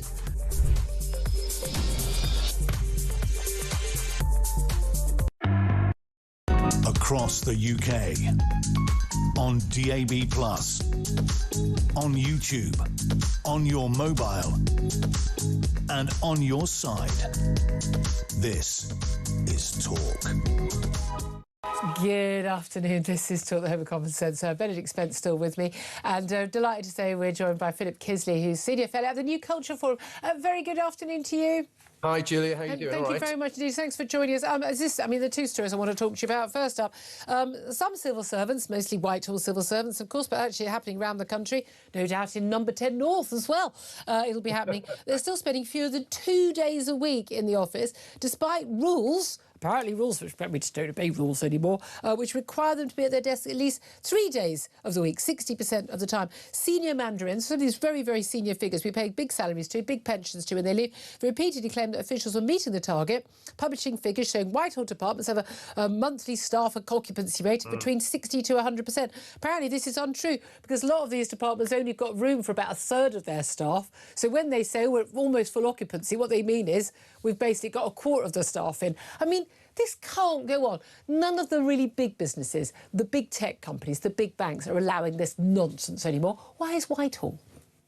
Well, this is it, Julia, because if it depended on payment. So if you're in the private sector and you work from home, that would be fine, because if you're in the private sector and you don't work, you don't get paid. In the civil service, you do get paid if you don't work. Yeah. That's the fundamental difference. I still think there's an issue in the There's still an issue in the private sector. I know people, again, managers are quite happy to allow this because it means they don't have to do any work as well. But the point is, that's not an issue for us because we're not paying those wages. And if those companies want to do it, that's not up to us. That's the key thing. The key thing here is the taxpayer, and they are implementing government policy. Don't forget. But this is just absolute high Sir Humphrey yes minister stuff here, isn't it? Because the way they're rowing back on this is hilarious. First of all, they said, oh no, there are people here. It transpires that they don't have enough desks to fit all of their workers in. And then they're saying, oh well, no, because some people are in meetings and some people are working elsewhere. And it gets more absurd and more absurd and more absurd. I mean, the point is, work for them is part of a broader lifestyle. Now, what they do is very important. It's important for us as taxpayers. It's important for us, to make the country work. They are incredibly important, but they are spending so much time. It isn't just about work and being there. When we say they're spending less than 2 days a week, what we mean is they're spending 1 day a week. That's what we mean. Okay, but it isn't just them being there, it's what they do when they're there. But also someone actually seeing what they're doing. I think there are a lot of people who say, oh no, I work from home, I work very efficiently. Yeah, if you run your own business and you're working from home, you are getting stuff done, you're saving money in your office, that's fine. But, because basically, what you get done, you're going to have to live with the outcome of that. But there are an awful lot of people, whether at the bottom end, the very low end, even the top end, there is just simply no accountability for what have you actually done today. I mean, I loved Elon Musk there when he was doing the Doge stuff in the US. But, what 5 things have you done in the last week? If you can't list 5 things in the last week, you should be bloody sacked. I mean, it's just extraordinary. But I mean, sorry, just to make the point, they probably can list 5 things, but it will be LGBTQI plus training, it will be racial equality, it will be neurodiversity, kind of awareness day. You lead us very nicely to another topic I want to talk to you about, because the University of Cambridge announced today they will be investigating Professor Jason Arday, remember him, his appointment by its Faculty of Education 4 years ago, as well as his time there since, because lots of students complaining they weren't being taught by this guy who's clearly a Walter Mitty character. You and I have discussed him and really had no business being there.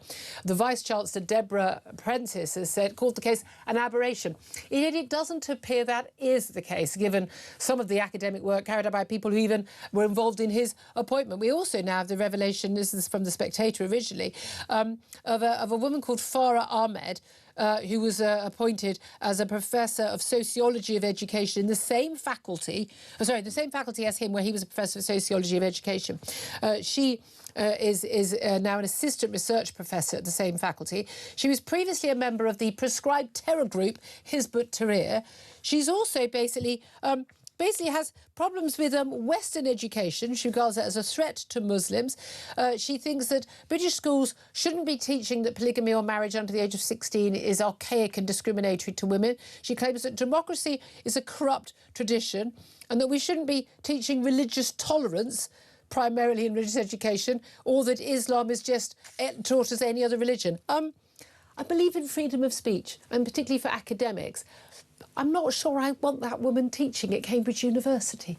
Well, the problem is she doesn't believe in freedom of speech. She wants to destroy Western liberal democracy. And one of the guys who was on our day's interview panel is quoted as saying, we must destroy and disrupt Western liberal democracy. So they are telling us, Julia, very clearly and very loudly what they want to do. They want to destroy the fabric of our society. And they will do it, as all of these extremists do, under the banner of free speech. But the last thing they want is free speech. I mean, this is a crying shame. It feels like we talked about this as the story broke last week, right? It feels like a million years ago so much has happened here. But it's a crying shame because Cambridge, one of our great educational institutions, has become a laughing stock. And because Cambridge is a laughing stock, the whole system is a laughing stock. Anybody who has any experience of higher education, as I do, we know what's been happening for years and years. I'm sure it's happening in Oxford and other universities, higher and low.